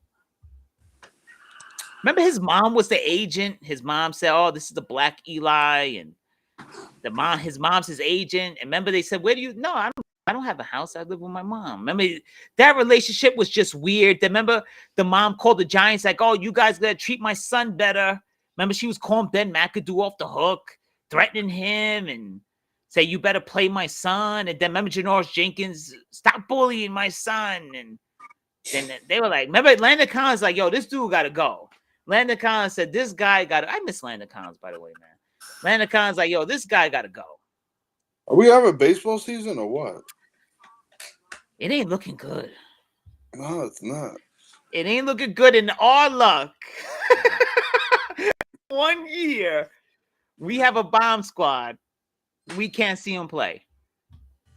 We have the greatest 1-2 punch in baseball history, and we cannot see them play the game. It's such a shame. But that might, you know what, though? Like they said, it might work out better for the Mets. If this is the one lockout that benefits the Mets, because they have all the time to really get everything on the same page, all this new people and players and coaches they're bringing in, that this could benefit them in the long run. So we'll see. I just want them to figure it out, man. I think the Mets might win the World Series this year, man, if there's a season. It's a bold statement. If we get one more bat, we might be. They should have never let Baez go. Who did we get to replace him? Oh, Mark Canha, we got Starling Marte, and we got Escobar. Yeah, Escobar, that was it. If we get one, if we get Chris Bryant, it's game over. Remember, Jared was all pissed. He's okay. Why would Chris Bryant win you a World Series? Remember, he was all pissed. Remember, he's okay. I mean, we just beat him in the playoffs. He didn't make the Giants win anything.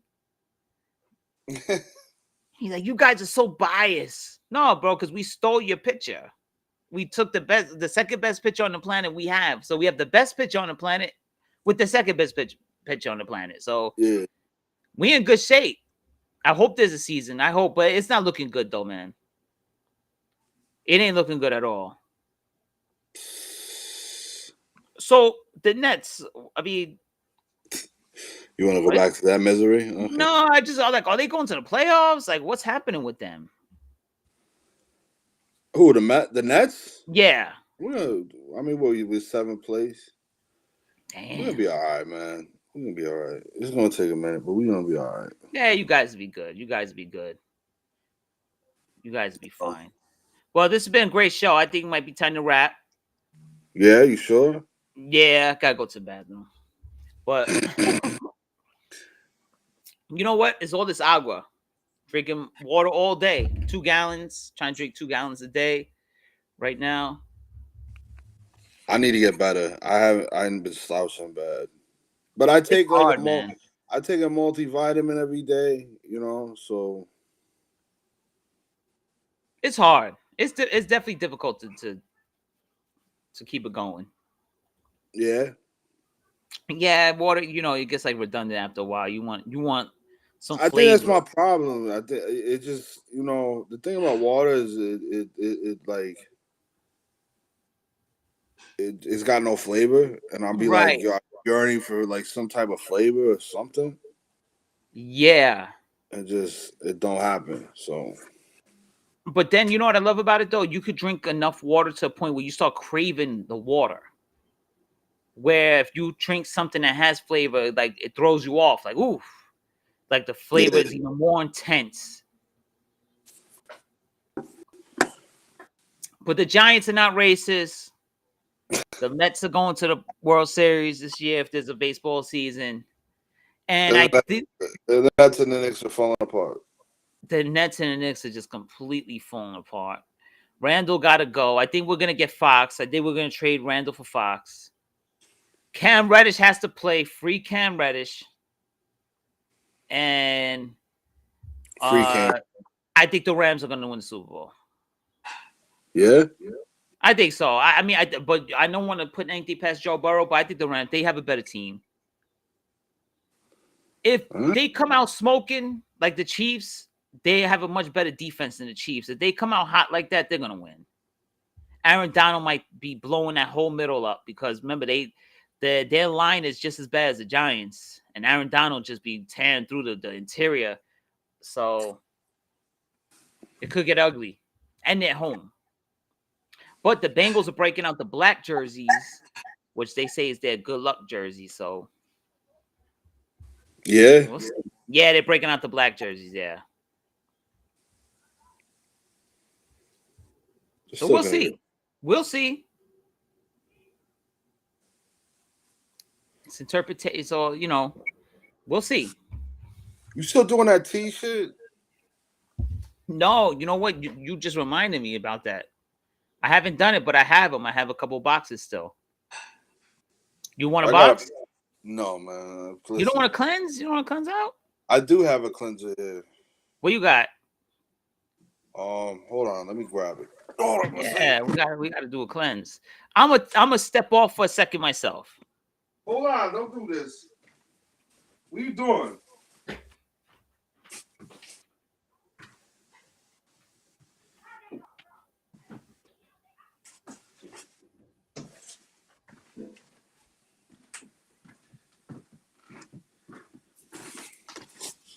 He really did step the fuck off.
I like that. Look at that. I got to figure out it. I'm trying to add. So when I step off, you still have an image there. You see that? Yeah. I got to fix that. I'm gonna hook that up. Nah, this is what I've been using right Let me here. see. Oh. Yeah. So you be on a porcelain throne a lot with that? I haven't taken it yet. Oh, good luck. May the force be with you. I gotta wait for a day that I got nothing going on, and I've just been Have busy. some baby wipes on deck. I should have done it yesterday. I didn't have anything going on yesterday. I was supposed to shoot a video yesterday. That didn't happen. Oh yeah, that's right. You told us about that the other day. It got rescheduled for Wednesday. It was too cold yesterday. Yeah. You know, it was burnt out. You ain't lying. So I'm gonna try to maybe next weekend. I'll take it and shit my brains out, and Cause it works. The thing is, I remember when I took it one day at work, I slept on it, and the whole day I couldn't even do my job because I was just, and you hear it like bubbling. It was just insane. And then even here, I was waking up 4 or 5 times, and I was bothering you, Ducky. Doug was like, "Babe, like, I can't sleep because you keep getting up." And it was just, I had the dude wipes on deck, ran through them. Well, you feel like your stomach just like. Yeah, you know what it is? It doesn't hit you, but then it just collapses. That's the best way I can explain it. You'll be sitting there and you'll feel everything just collapse on you. And you just feel it pack in and you got to release. It's just there, like you have to blow. So this shit is no joke. Yeah, I'll try it next weekend. I'll take a fat burner. Okay. And then I take a multivitamin, and I have some tonic. Like I take a teaspoon every day. But my man Pete at the job, he's thinking about. Well, I think he is gonna have it. He's gonna have the surgery on the stomach. What? The gastric bypass or whatever. Yeah. I'm not that big.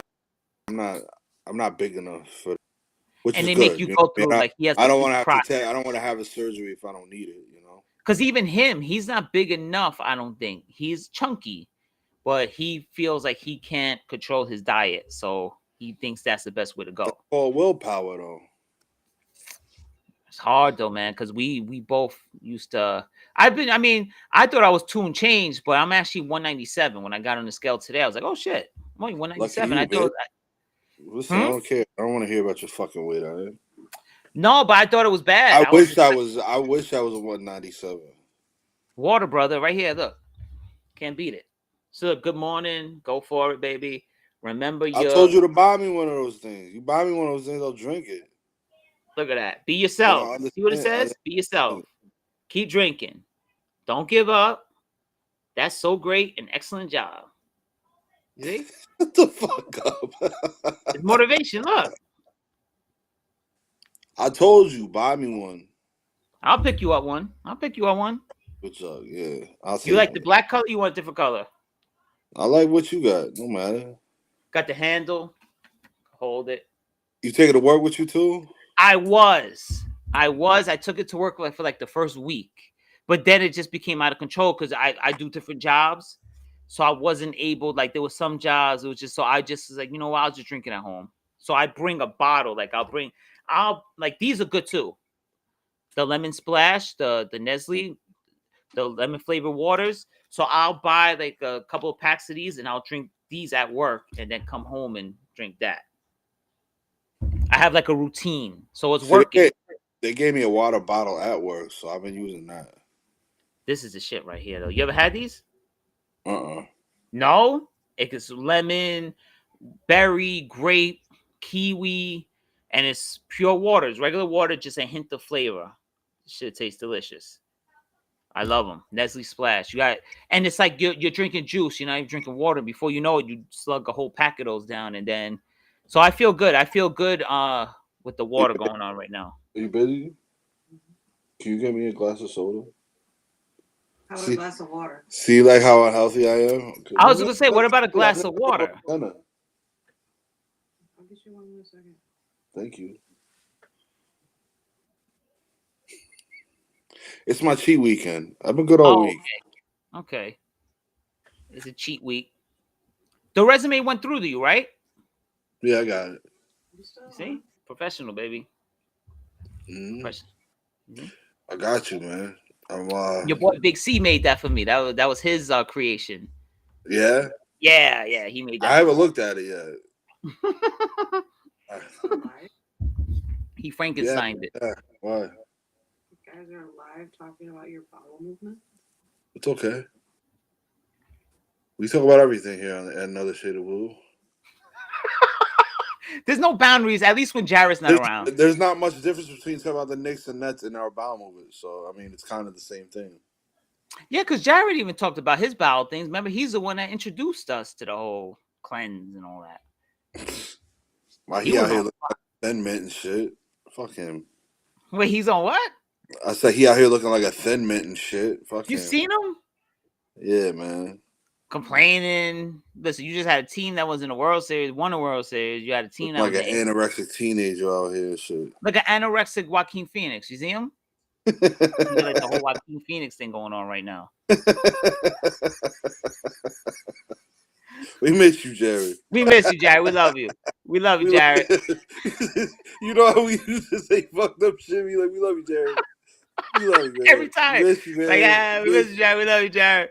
We always got to throw something his way, though. Miss your immaculate beard, motherfucker. What the fuck? He getting a tummy tuck? Laughing out loud. Who said that? Corey. He said,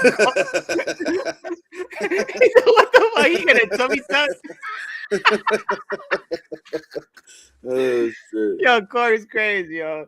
You get a tummy tuck. That's fucked up, man. It's fucked up. A tummy tuck. Is that what you mean? Could you technically call that a tummy tuck? No. Nah. No. You hit the tummy tuck after you lose the weight. My After. boy, I happened to my boy. My boy, he got he had the gastric bypass. He lost because he was like 500 pounds. Oh, He okay. was a big dude, and so he lost a bunch of weight, and so it's all like chilling around his waist, all the excess skin. Yeah, like just 15 hang now. there. Yeah, he lost a whole nother human being. So like now Wow. he talking about getting like a tummy tuck and shit. So I guess they hit it with the laser, right? They just like laser out. I don't know how that shit works. I think it's laser. They do Yeah. what? Put it out. It's She said skin they- removal. It's skin removal, I guess. I don't fucking know. Is that considered plastic? Like plastic surgery? Yes. Yeah, I don't know. Is that diet soda at least? No. Oh, It's cherry man. Pepsi. Damn. Why? Come on. You letting us down right now, man. Why? Because we on a diet. Because diet is gonna make it. We're on another shade of blue diet right now. You fucking up the whole rotation. At the end of the day. You see Jared, he look like he about to drop dead. He can't be seeing you drink all that soda. He's gonna want to get off his diet. We love you, Jared. Jared look like Spanish. Jared look like he's like a Holocaust. He's like a war, like a Holocaust. He's in a concentration camp. Yeah, you chill out. You see they cancel Whoopi Goldberg. Chill out. Yo. Okay, what was that whole situation though? Real quick. I don't know. She said something, right? Like She said that the Holocaust wasn't about race. It was about bad humans. inhumane acts towards other humans. But it was inhumane act because they were Jewish. I mean, she wasn't wrong, but she wasn't right either. Right. I don't think it deserved to be suspended. You know, like it's not like she said like it didn't never happen. happened. You got people out here that say you have people in the government that are sitting there saying that this, you know what I mean, that it never happened. So I mean, I am Dr. Phil. and they still have their jobs. All she did was have a perspective on it. That's all. Corey says I'm Dr. Oh wait, Cherry Pepsi, let him live, Phil. Damn. Thanks, Corey. Nah, my man. Listen, because we over here talking about diet, and he turns around and says, "Let me get a Cherry Pepsi." Listen, I'm thirsty. There's aguacito, brother, right here. I have agua too. I have a whole big bottle of Essential right over here. Wait, that doesn't motivate you? Just read it again. No, You're not really, motivated? Nah. You're not feeling it? I'm feeling it as a gift from you. I'll use it. All right. You see that? Even got the hook. I don't. There's a hook up in here. You could hook it. It's crazy. You got everything. Everything's included. You could You do gonna your get up job your and belt. drink it. You all hook The tool belt. that. I want to see you going to work, man. Corey, take a picture for me, brother. If you ever come into work with that shit hooked to his belt, the one with his keys. Yeah, you The got. guy's turning more Dominican by the minute over here. You know, No, I am. I'm really definitely like Dominican Dominican now. super. You got a big jug of water connected What to did I say? the chain. Oh, I because chain. speaking of Pete, he said he gonna hook it to his pants. Corey said I'm gonna hook that shit to my pants. I like Corey, man. We don't have to build. Yeah, I'm on the fucking Corey. Well, Corey's a big Laker fan, and the thing is, he said, "Oh, I'm gonna go see greatness tonight," because he went to the Knicks and Grizzlies game. So he goes, "Oh, I'm gonna go witness greatness." I said, "Oh, you're gonna go watch Julius Randle?"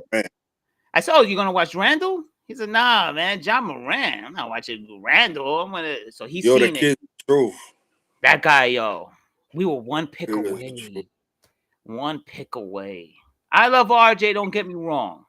He ain't no John Moran, though. Mm-hmm. Right? I mean, RJ is cool, but John Moran, yo, dude, I never seen someone jump that high.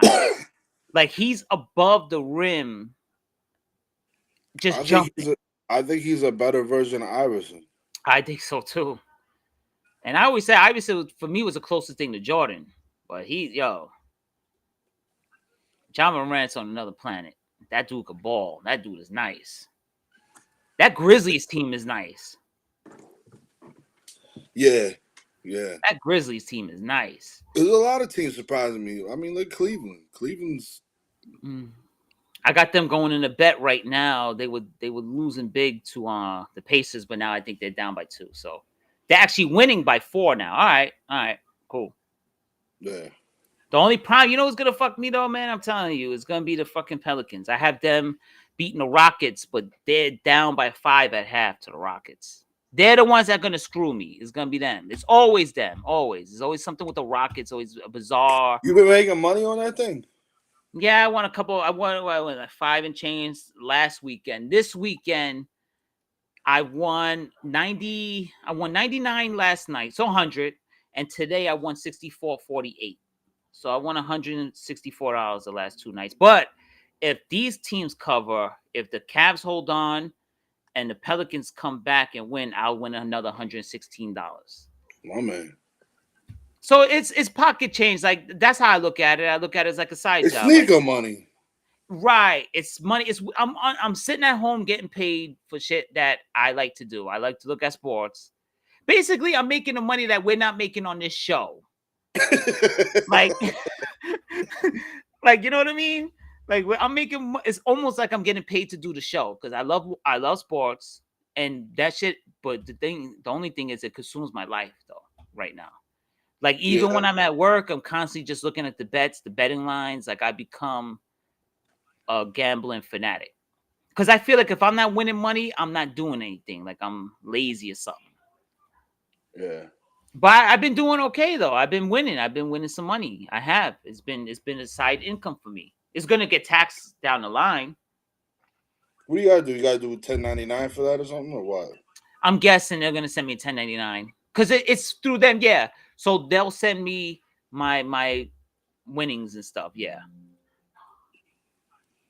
Which is cool. Like, I'll get taxed for it. It's cool. My sister Angel been coming off like crazy. Every time I talk to my dad's like, "Oh, they just won $800. They won a G the other night. They won this, that. They're always winning." Why don't you come on in? Who, me? Yeah.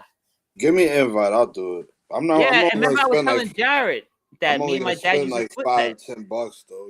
I'm not. That's what I bet. Because look, I always lose money. That's the $100 I won last night was off a $5 bet. I won 102 last night off a $5 bet, but I took 90 to my bank account and I left the $12 to gamble more. Like this bet right now, I bet $5.13. I'd win $116 out of the $5 bet. that's what I do. I don't gamble big. I put like $5 down, $7, $5.50, and then it's a big payout. So I turn profit. I just make profit all the time. That's the goal. But you know, like if you're smart enough, if you're with, see me, I know me. I don't want to do it because then I'll be a mess the whole day. I wouldn't be able to concentrate. Like if you put $400 down on like heavy favorites, you could turn that $400 into $1,200, $1,300, $1,400. But then it's the mental side of it. It's like, damn, I'm gonna be a mess the whole day, worried about losing that bet. When it's $5, you know, you're like, whatever. Like I'll bet again tomorrow. That's how I look at it. Like when I go home at night, if I didn't win nothing, I'm like, okay, so tomorrow I'll put another $5 down and see what I. If I had like house money, I'd do it. You know what I'm saying? Well, you'll get house money when you like Caesar gives you $300 right away, house money. That's how I started winning originally. I won the $800 off the house money. That's what I wouldn't spend. You know what I mean? I would build up the house money to that point where I could make $300-$400 bets. You know what I'm saying? I wouldn't do my own money. That's the thing. Yeah, go with Caesars. I'll send you a Caesar thing. They give you $300 house money. Corey says he's different.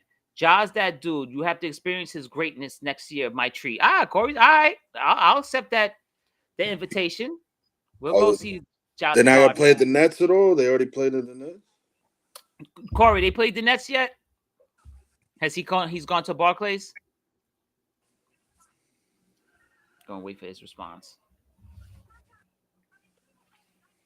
So I made these coats, right? And mad people been hitting me up about these coats. Oh, the ones you put on Facebook, right? The Play Gold. Yeah. They're fire. I like those jackets. So I think I'm gonna start selling them. Yeah, they're cool. Here. Let me see. I forgot. It's right here. Hold on. It's just mine is like the prototype, man. I didn't really go in. I just went in to get like, you know what I'm saying? That's cool. Yeah, Play Gold. Yeah. Yup. So, yeah, man. I bought got this. I got it made. Got my name on it. You know what I'm saying? All right. Yeah. I see it. Yeah. You know what I mean? Like, put this on. Oh shit! Yeah, man. All right. Yeah, man. Looking like the asshole from Iron Eagle. Yeah. You know what I'm saying? So, yeah, man, good. I'm gonna make an appropriate joke. I'm gonna make an appropriate joke. What are you talking about? If I was black, I'd wear it. Word? You sound like you work in the Giants organization. What's going on over there, man? If I was black, I'd wear it. But yeah. If you were black, you would wear it? If I was black, I'd wear it. No, one of the guys that hit me up, he already gave me the money for the jacket. He white as shit. Nah, you know me. He's from Tampa, and I'm like, what you gonna do with this jacket? You just gonna keep it in your closet? You're never gonna wear it? That shit looks fine though. Yeah, you have the personalized name and all that. But I only did this for the video. This is for the video. Okay. To sell them, they're not gonna be personalized. It just say Play Gold in the back. Well, it's gonna say Play Gold in the back, and then I'm probably gonna do like patches. Okay. Like you know what I'm saying? Spice it up a little bit. This is just for the video, and then when I took the picture, and everybody was like, "Oh, yo, like it's fire though." I do like it a lot. I like it a lot. So I get like the patches and do the patches on the arm and shit. Like it's gonna be fire. It looks nice. I really do like it. I like the color scheme too. It's simple. It looks nice. I like it. I really do. I seen when you posted on Facebook. I liked it. Jared said he wants to order one. Did he? No. He's not gonna wear one. He lives in the fucking desert. It's like he said it's cold over there. I'm like, what's cold? 70. Like, yo, bro. He's like, it's 70 I'd kill degrees. for 70 right It's chilly over here. I'd kill for 70 right now. What is he talking about? Yeah, Jared. Jared's crazy. You don't know what he's talking about. Jared, we miss you, man. We need a I was trying to reach out to I was like, it's too short notice. I was trying to reach out to someone on show to join us. Like But I was like, I don't know who to put on right now because none of us. I don't know no Ram fans, and I don't know any Bengal fans either. Should So hear I was like, Jason. Item. Yeah. You think he would do it though? You don't think he's like a recluse sometimes? Like a little bit of reclusive. I don't know. Why not? Because I reached out to him the other day and I asked him something and he never answered. Like he'll answer every 3 weeks. Like, and He's that's barely on Facebook. Facebook. Don't you got his phone number? Yeah, but that's us. That's on Facebook and through phone. Like he answers like once every 3 weeks. It's like, you know, he's kind of like reclusive in a way. You ever see Find the Forester?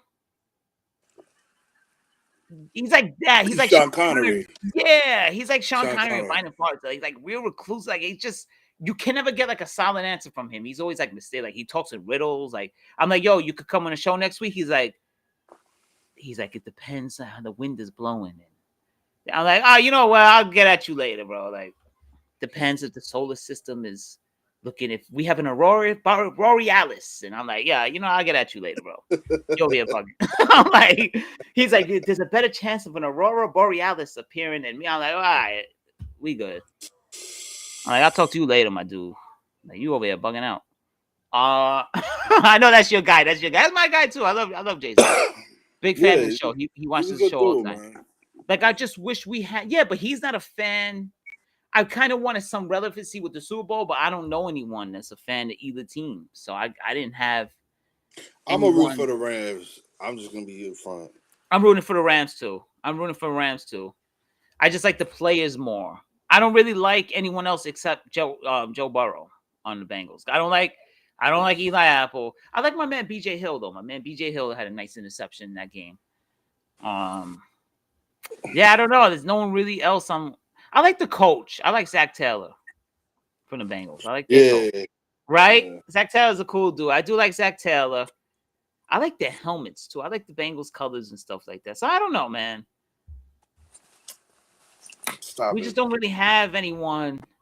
So I was trying to brainstorm to see if I could get someone on, but I didn't really know who to ask. I was like, damn, like who could we? Because everybody's salty. Todd's so salty. Todd is salty. Steve, I think Steve will come back on. The problem what happened with Steve is his camera. He punched the phone when the Bills lost. He punched his phone and it disabled his camera. So now when he tries to join the show, it doesn't let him on. He had to call in. He had to call the show. He couldn't come on and talk to us. Long time listener, first time caller. Yeah, long time listener. What are you when they call that first time, long time? Like, yo, bro. What else? Like, there's no one. I want my man Freddie to come on, but like he don't really do good on camera. That's why it was good that we were on the show, like us right here, because there was a lot of Giant related stuff with Brian Flores. So it kind of worked out there. He don't do too good with the camera. What is that supposed to mean? He's like, he don't. My man Caitlin, a big 49er fan, he bullshits with Jared all the time about their 49ers. I want him on the show too, but he's another one. He don't really like the camera so much. So you just gotta like the camera's not there. You can't just be like, yeah, we don't like the look at that. Like we don't like the camera. I don't think we're much. I look at the camera. Either. Well, I learned from doing like Zoom shit. So like when you do like Zoom, like when you're talking, like you should like you should make people feel like you're talking to them. So you have to picture your camera as another human being. Like when I look at you like this. Yeah, like this. I don't like it. It makes me uncomfortable. Supposed to have like the proper etiquette. No, but I've done it so much in the past like 6 months to a year where it's just like I'm used to just like it's like talking to a regular person. I just know I know you can see me. I can't look at I'm looking into your eye, but I'm not. You know what I'm saying? So yeah, because I'm looking at your eyes right now, but I'm not looking into the camera, right? I'm looking somewhere else. Okay. Yeah. So I don't know who else we could ask though. We ask. I did want Chris back on, but I don't have his information. Like I know Jared says he don't have a Facebook. He has. I should have asked my boy Troy, but he'd probably say no. He'd be like, no. You think so? He's terrible. We got all the spies are back. The spots. I think Jared is concerned with the spies as well. There's some concern there with him. We're getting like stalked by some Russian spies or whatever. So we'll figure that out. Nothing you can do about that, champ. We'll figure it out. There's nothing you can do about it. They're gonna spam. I post shit on Instagram and I get spam. Like, you should do this. Like, no, I'm good. They're getting smart too. If you're on a celebrity page, the spam is old. Like they take the celebrity's name and picture, and they pretend like they're that person replying back to. It's just they're getting smart. But nah, I would have asked my boy Trev, but Trev's just like he's he's a former professional athlete. Okay. That's He him. can't. Well, I mean, there's a lot of ego involved, like dealing with him, because he'll be like, "Yo, I don't argue with people that don't know how to play sports. That never played the game. Yeah, like that's how he is. Like, I don't argue with people, like you know what I mean. So, shout out to Tiki Barber. He was crying about the Giants on Friday. He took it so personal that people were saying the Giants were racist. He was crying on air. wow, he's not even in the Ring of Honor, isn't he? Yeah, he is. They booed him now. They booed him in the Ring of Honor. He's the only Giant that's a legend, but he's not accepted by the fans. Like they booed the crap out of him. The Giant fans can't stand him, but he was a great Giant. There's nothing you could do about it. And he was crying. He was crying that he said he knows the Giants. That he knows for a fact they're not racist because he was on the bedside of Wellington Mara. He was the last one to see Wellington Mara alive. He was on his bedside and everything. He said if the Giants were racist, that would have never happened. So, and again, Jerry Reese existed.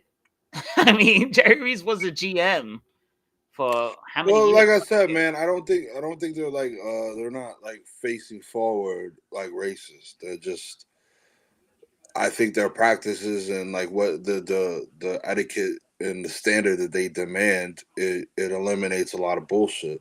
Right. So they're not gonna, they're not gonna go out of their way to get a Michael Vick or Lamar Jackson. I wouldn't have touched Vick either after that whole situation with the dogs. Now Lamar Jackson, but not Vick. I would have never touched Vick. I wouldn't have touched like. Well, I'm not saying like Lamar Jackson is like a bad person or he's like a bad. But he's not a Giant type person. Player. But like that's what I mean. Like he, I want that guy Willis. Matter of fact, real quick about the draft. I want that guy Willis from Liberty. You see that guy, the quarterback? Man, we ain't drafting no quarterback. We stuck with what we got. People just believing in shit. Just like, You don't believe in DJ? You don't believe in Danny Dimes? Nah. Why not? Oh, it's been long enough. But he had no team around him, though. And then now you got like some spinal shit. Like, you know what I'm saying? You out here like Mike Tyson said, it's spinal. Yeah, it's spinal. It's like what's going on, bro? What's really good, you know? He got the Peyton Manning shit going on. The problem is he's not Peyton Manning. And he's not as old as Peyton Manning. Yeah, what's he, 25, 24? But Dabo said when they asked him, he said, no, I just seen him in the building. He's ready to roll. He said he's ready to play. So I don't know. The Giants, if they draft the 2 offensive linemen and I want them to draft, I think Daniel Jones will have a bounce back season. Now, we're going to lose Shepard. Shepard's going to be gone. We're going to lose a couple of players. We're going to cut him. Saves like $15 million, 12 point something million on the cap. Cutting Sterling Shepard. Man, he didn't get a fair shake. Barkley might have to go. Chris White, we were talking. He's a use, like I told you, Penn State. So he says, he told you that too on the show, in the chat, that we're ruining Saquon Barkley, that the Giants are destroying him. And he's right. What do you mean? He said that we're not giving him enough to work with. That's why Saquon is failing, is because we're destroying him, not because of Saquon. Cool. You don't think so? Well, I watched Barry Sanders play for 10 years with no line. Oh my God, no, nothing. So I don't, you know what I mean? Like I hate when people make excuses. That is true. And it's like, well, I've seen running backs do more with less. That is true, though. I seen Barry just like. That dude had a terrible line. And I remember the whole team will be running, and he's running this way. The whole team is running this way. And I remember him cutting back. Yeah, no, you're right. Yeah. Nah, well, he's the greatest running back ever, though. Barry Sanders. In my opinion, I believe Saquon could be like that. I think he could be one of the greatest of all time.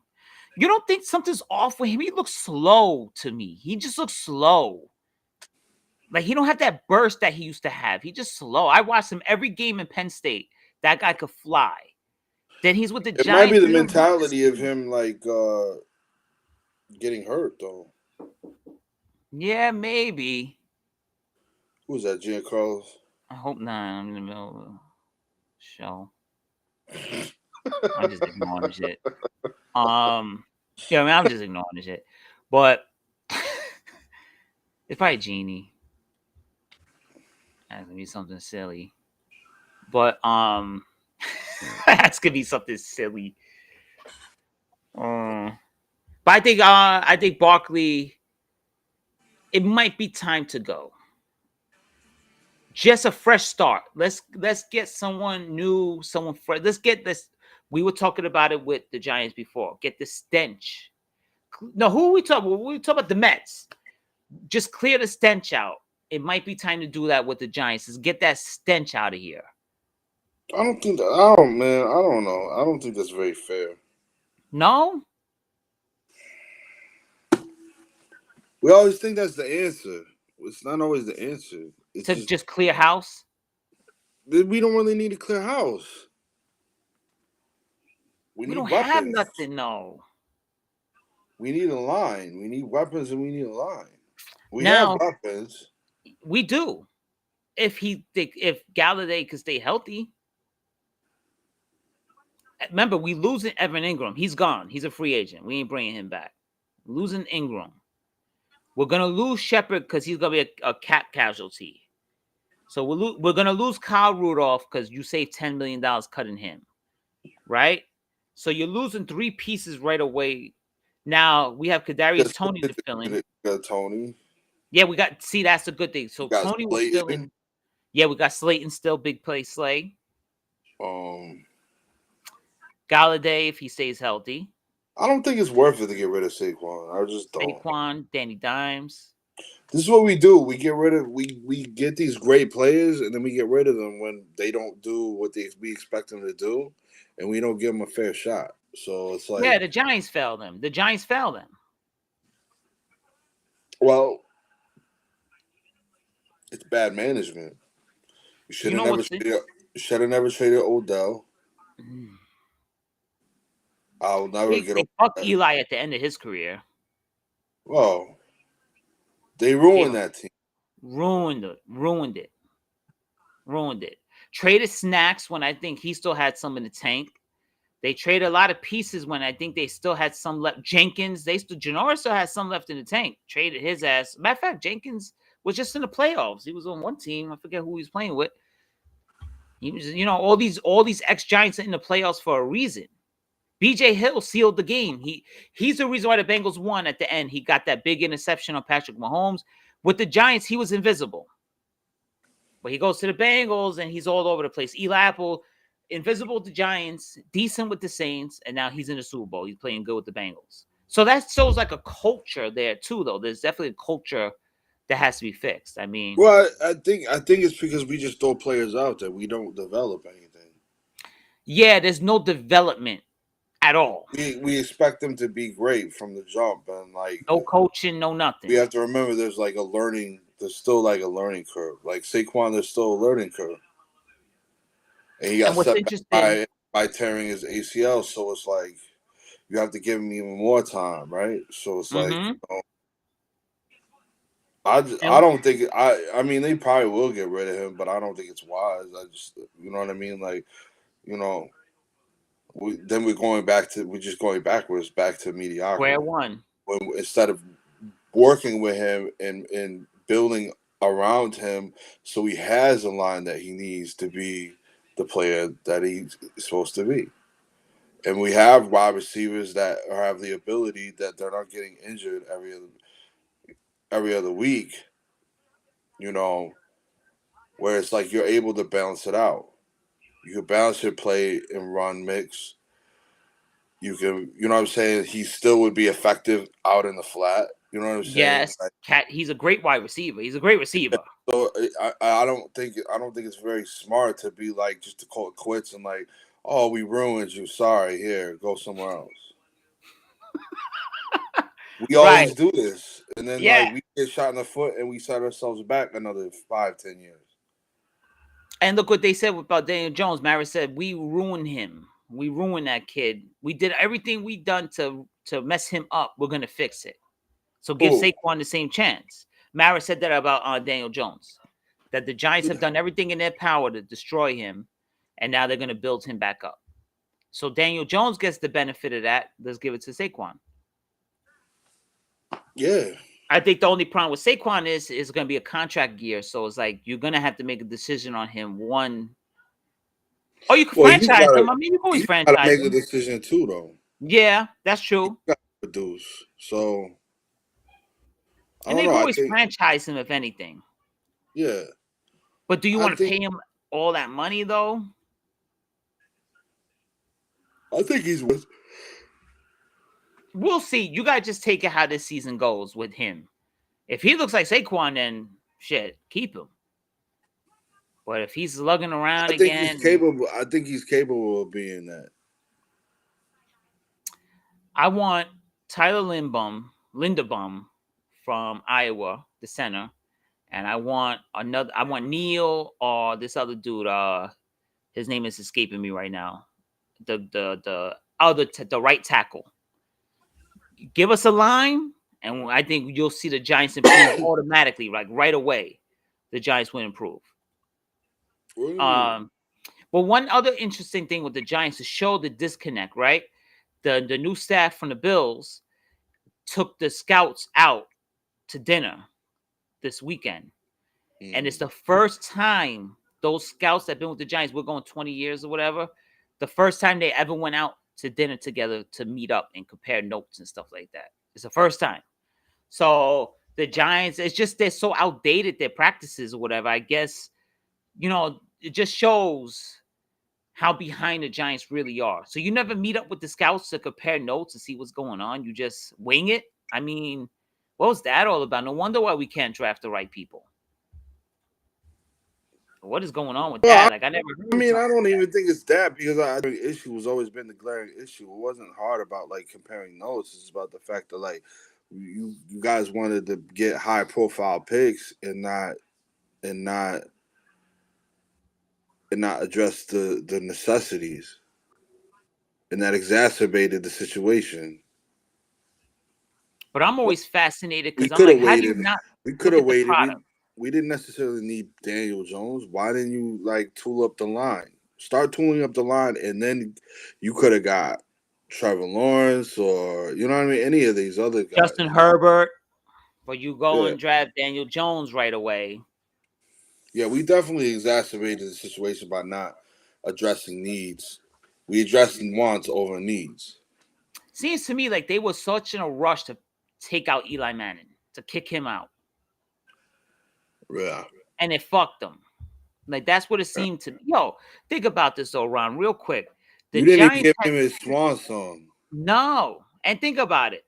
The Giants had Saquon Barkley and Odell Beckham Jr. on the same team and couldn't do shit with it. Hold that thought. My phone went off. My work phone went off. Hold on. Uh-oh. I'm listening. Work time.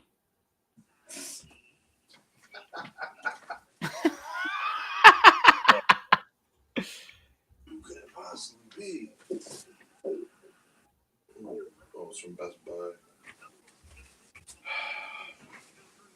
Well, that was stupid. What happened? Best Buy. Best Buy? Yeah, I don't know.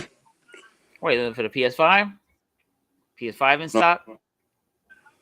Oh, yeah. Prizes include iPhone, PlayStation 5, and whatever. There you go. Yeah. And an Eli Manning jersey.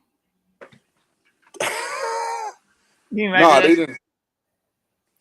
They didn't do him any favors, man. No. And I feel like they did that with a lot of players. Yeah, they didn't. I'm trying to think. I mean, like the line they gave them that swan song, like deal, Subert, O'Hara. The Eli Manning show is pretty good, by the way, with Sean O'Hara. Yeah, You checked it out? It's a little good bit. show. I They like had it. Bill Murray was on the other day. They had the guys from what's their names? The dudes, the big Nick heads. Jesus and Mero. Oh yeah, They had Eli was on. Eli had them on. They gave Eli a chain with a Yankee hat. They flossed him out. They flossed Eli out. Yo, Eli was looking crazy with the Yankee hat though, yo. But they gave him the chain. I think Snoop gave him a Death Row chain. Eli has a Death Row chain. Snoop gave it to him. Snoop that's gave him a great. Death Row chain. So Eli got the Death Row chain. That's crazy. It's a good show with Sean O'Hara. So I don't know. We'll see. But they didn't do Eli no favors. But he's Mr. Giant. He works for the Giants now. He's in their front office. He has his own show. He has 2 shows. So yeah, Eli's good. He's Mr. Giant. That's Mr. New York. Yeah, So I think it was a good show. I think it might be time to wrap. I think so too. I'm tired. I can see you fading. You fading off right now. I gotta work in the morning. Yeah, I got work tomorrow too. I'm not going in though. But If I had any sense, I'd don't want to call. be part of the circus. But But yeah, nah, I'm not gonna call him. no. I like the punishment. Yeah, work is good. Work is good. I passed the resume over. Yeah. It's not tampering. No. You got permission to speak to me. I'm like a free agent. You got permission. You're not tampering with me right now. So These people will wear me out. it's a hard industry. It's not a hard industry. It's just the people just don't listen. No? It's hard dealing with people that are in unions that don't really care about that use the union as a crutch not to do your job. Yep. The job itself is easy. That's how it is at my job. We all use a union for everything. I'll be ready to crack somebody's head open. I tell people every day I'm gonna throw you in the river. Just gonna throw Toss you in them the river. over. That's it. Toss them over.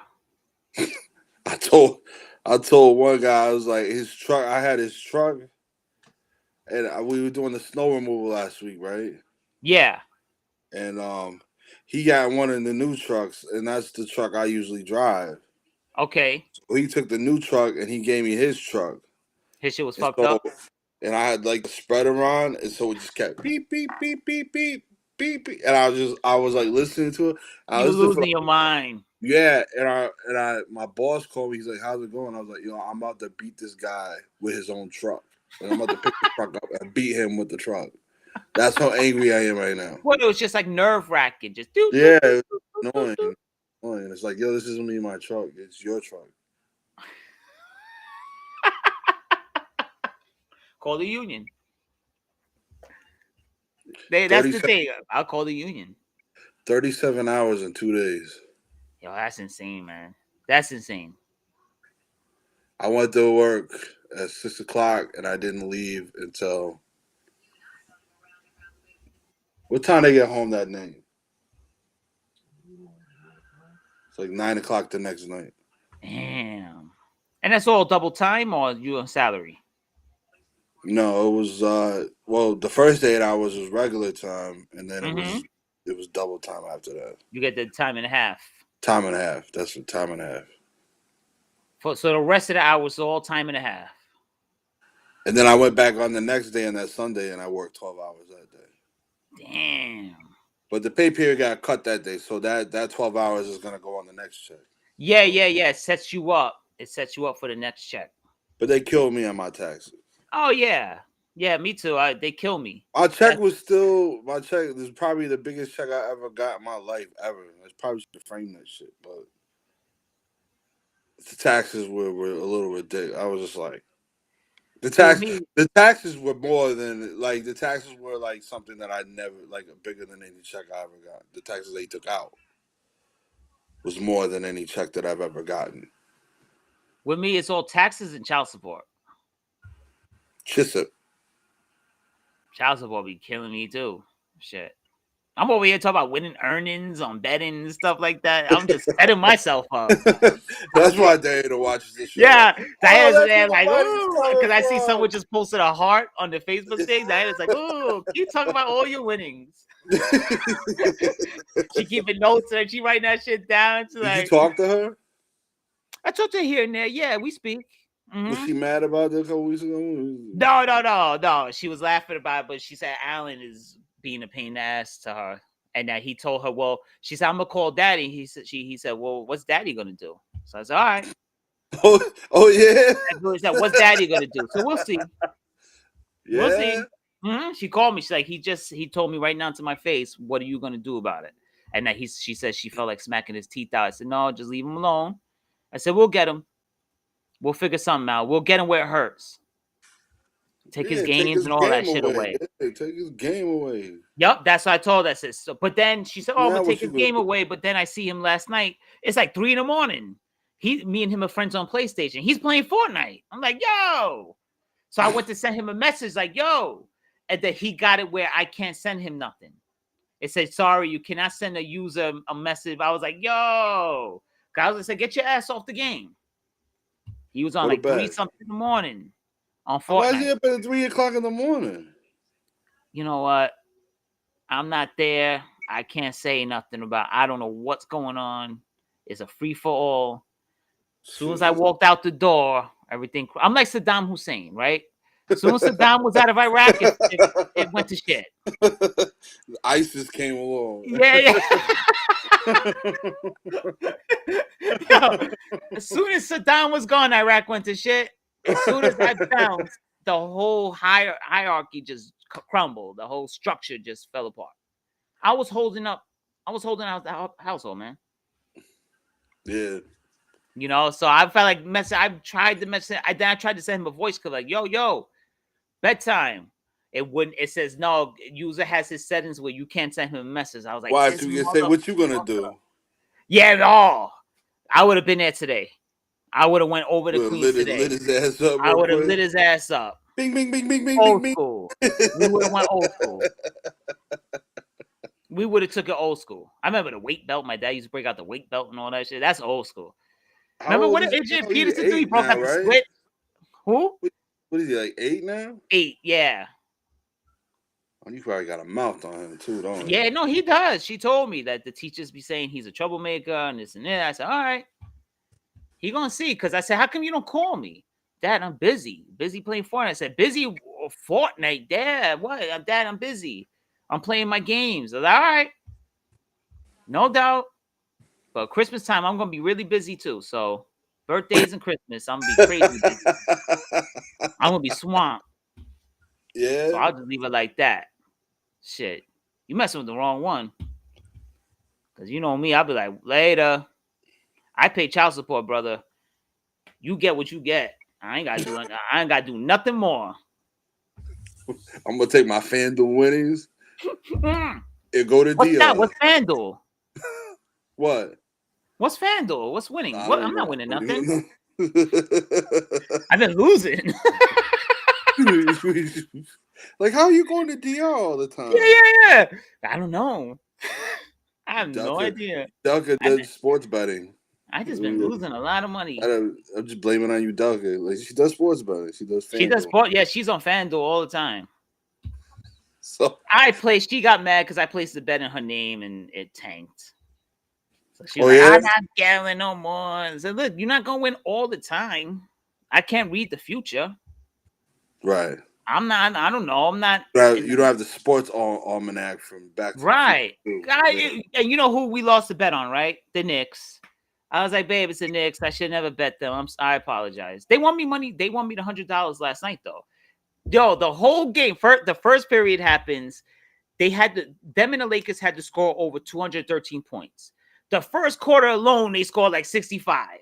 So FanDuel was already offering me to cash out because it was like a sure thing. Then the second period, I'm like, ooh, it wasn't looking so great after the second period because they both scored like 12 points apiece. I was like, damn. The third period wasn't looking good. Yeah. Up until like 3 minutes left of that game, I thought I was gonna lose because they needed 214. They were at like 190, 195. But then once the game got close and they covered. But then with the overtime or whatever, they would have really covered. But I was worried that I said the Knicks are gonna fuck me again on a bet. Every time I bet them, they ruin it for me. Every single damn time. I could have won $200 if I had put $10 on Randall and Barrett scoring over 20 points each. And I was like, no, I'm not betting that. I'm not betting that because they're gonna, and they did it. I would have won 200 alone just on Randall and Barrett scoring 20 points apiece. And they both had over 30. Randall had 32, Barrett had 36. And they still lost. That's the craziest thing. Like, how do you lose that game? The Lakers are whack. They're terrible. Russell Westbrook was just throwing it up, and you lose the fucking game?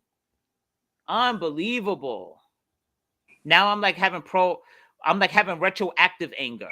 Like, how you lose that game? Yeah. Where's Derrick Rose at? Like, come on. Wake up. What's up with D Rose? What's he doing? He's in witness protection again. He's bugging.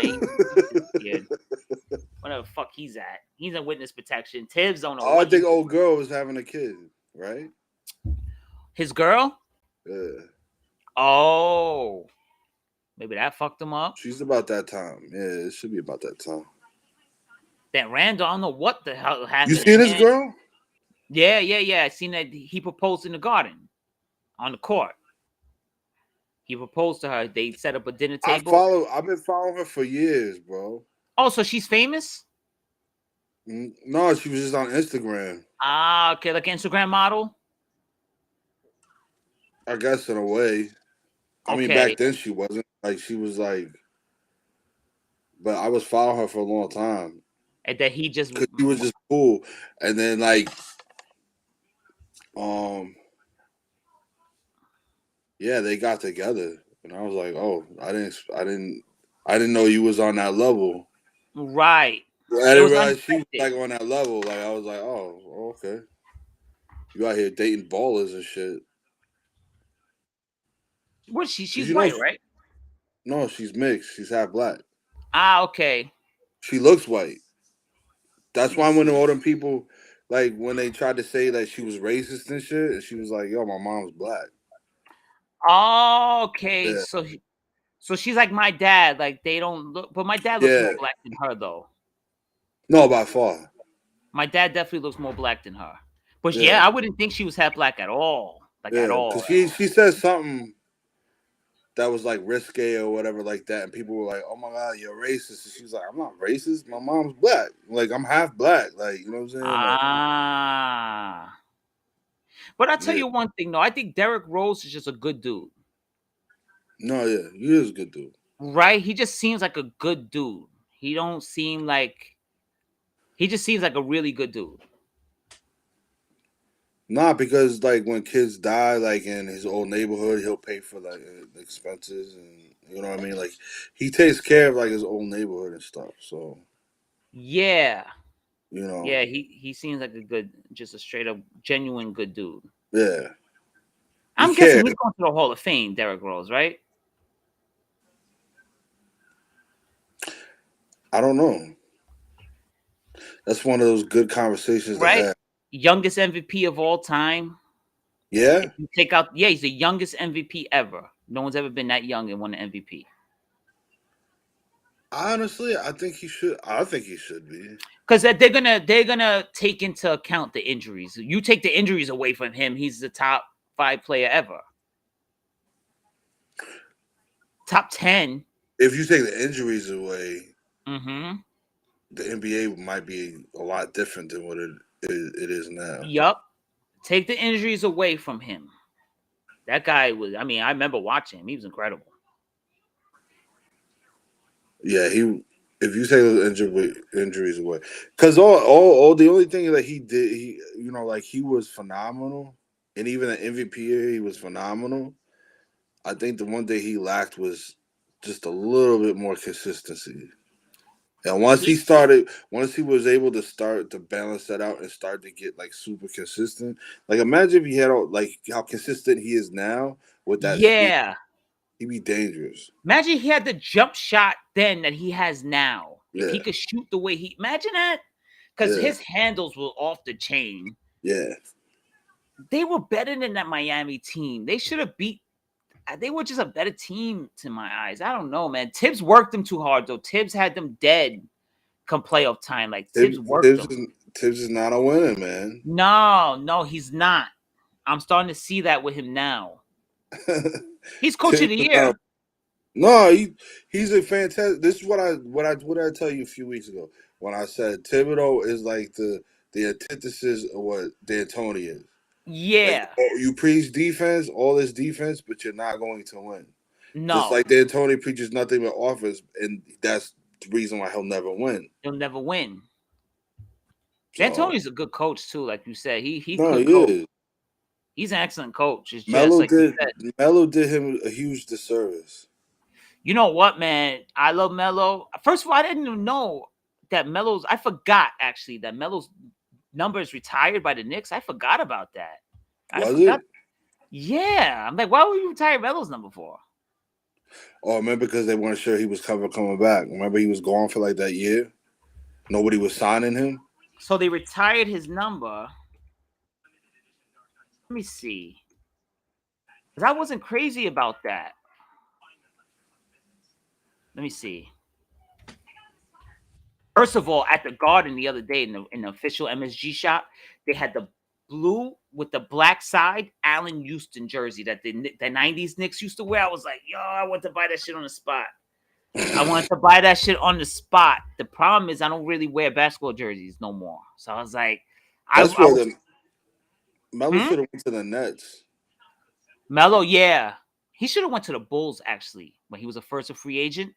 If he went to the Bulls... like this year, he should have went to the Nets. You think it would have made a difference? Because he's not making such a difference with the Lakers. Not because they suck.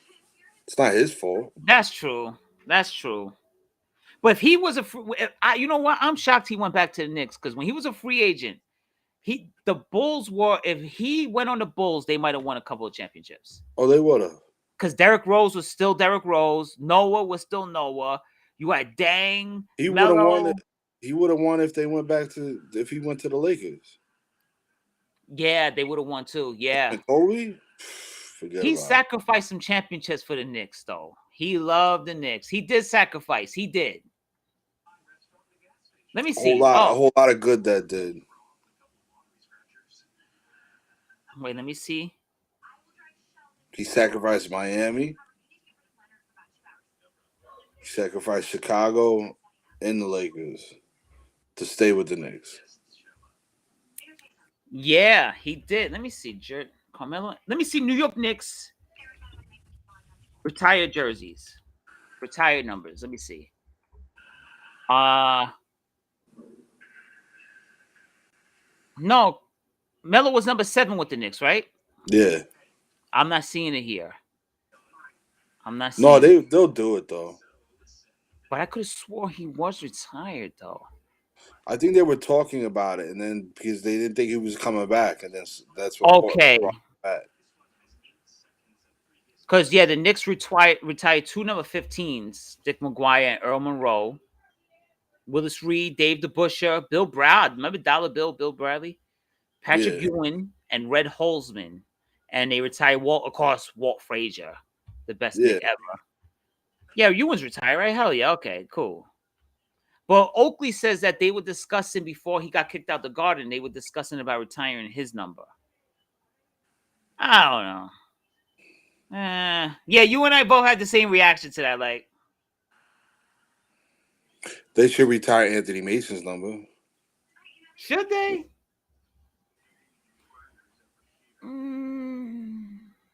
I don't know. Because, like, when you get your number retired, I associate you with, like, winning and... They did win. They just didn't win the championship. They were a winning team.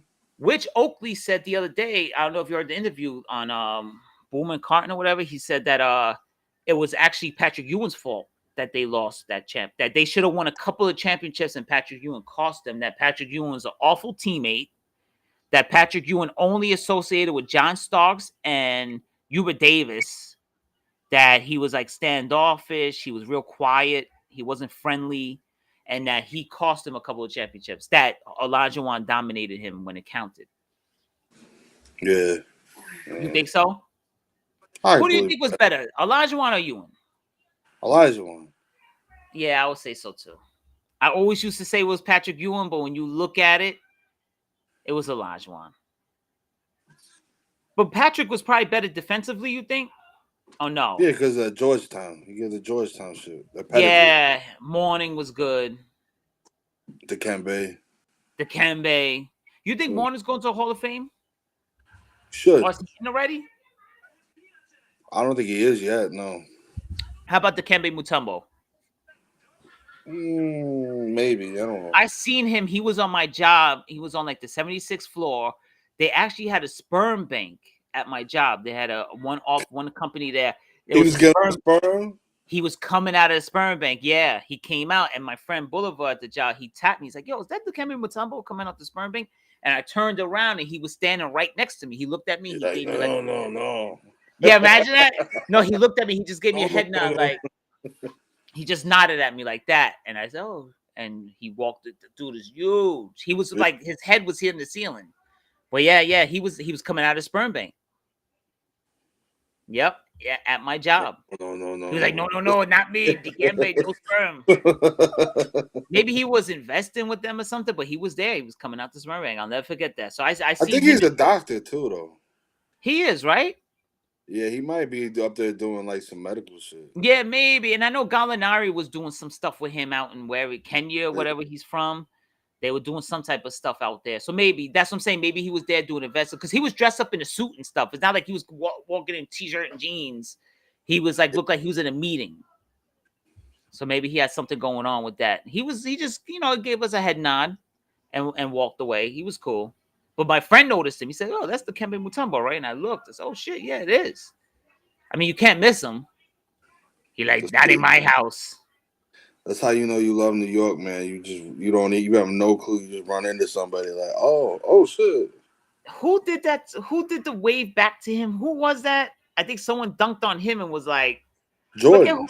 It was Jordan, right? Jordan dunked on him and was like, and they gave Jordan the tech for that. I remember that. I watched that game. Yeah. Not in my house. Jordan was like, he got him good too. He was like, he dunked on. He was just like, he didn't even look at it. He was just like, he was like, and that's when the ref was like, "Nah, we can't have all this. You wilding right now." Remember Dikembe with the Knicks? Remember Dikembe played with the Knicks? Yeah. We went to the playoffs with him, Van Horn. We had a couple of solid players that year. A good veteran team. Mm-hmm. Keith Van Horn. He was a good player, Keith Van Horn. Mm-hmm. Remember your boy Kittles and that I don't know how they didn't win a championship. Well, I guess Kobe and Shaq, but they should have won a couple of championships too. Now, what about Vince Carter? Because if you look at his stats, he wasn't so great. He wasn't on those teams, I thought. No, didn't Vince Carter go to the finals a couple of times with them? Jason Kidd, Vince Carter. I think it was Jason Kidd, Kendall Gill, Kerry Kittles, Keith Van Horn, Jason Williams, Kenyon Martin. I think Vince Carter came after that. Let me see.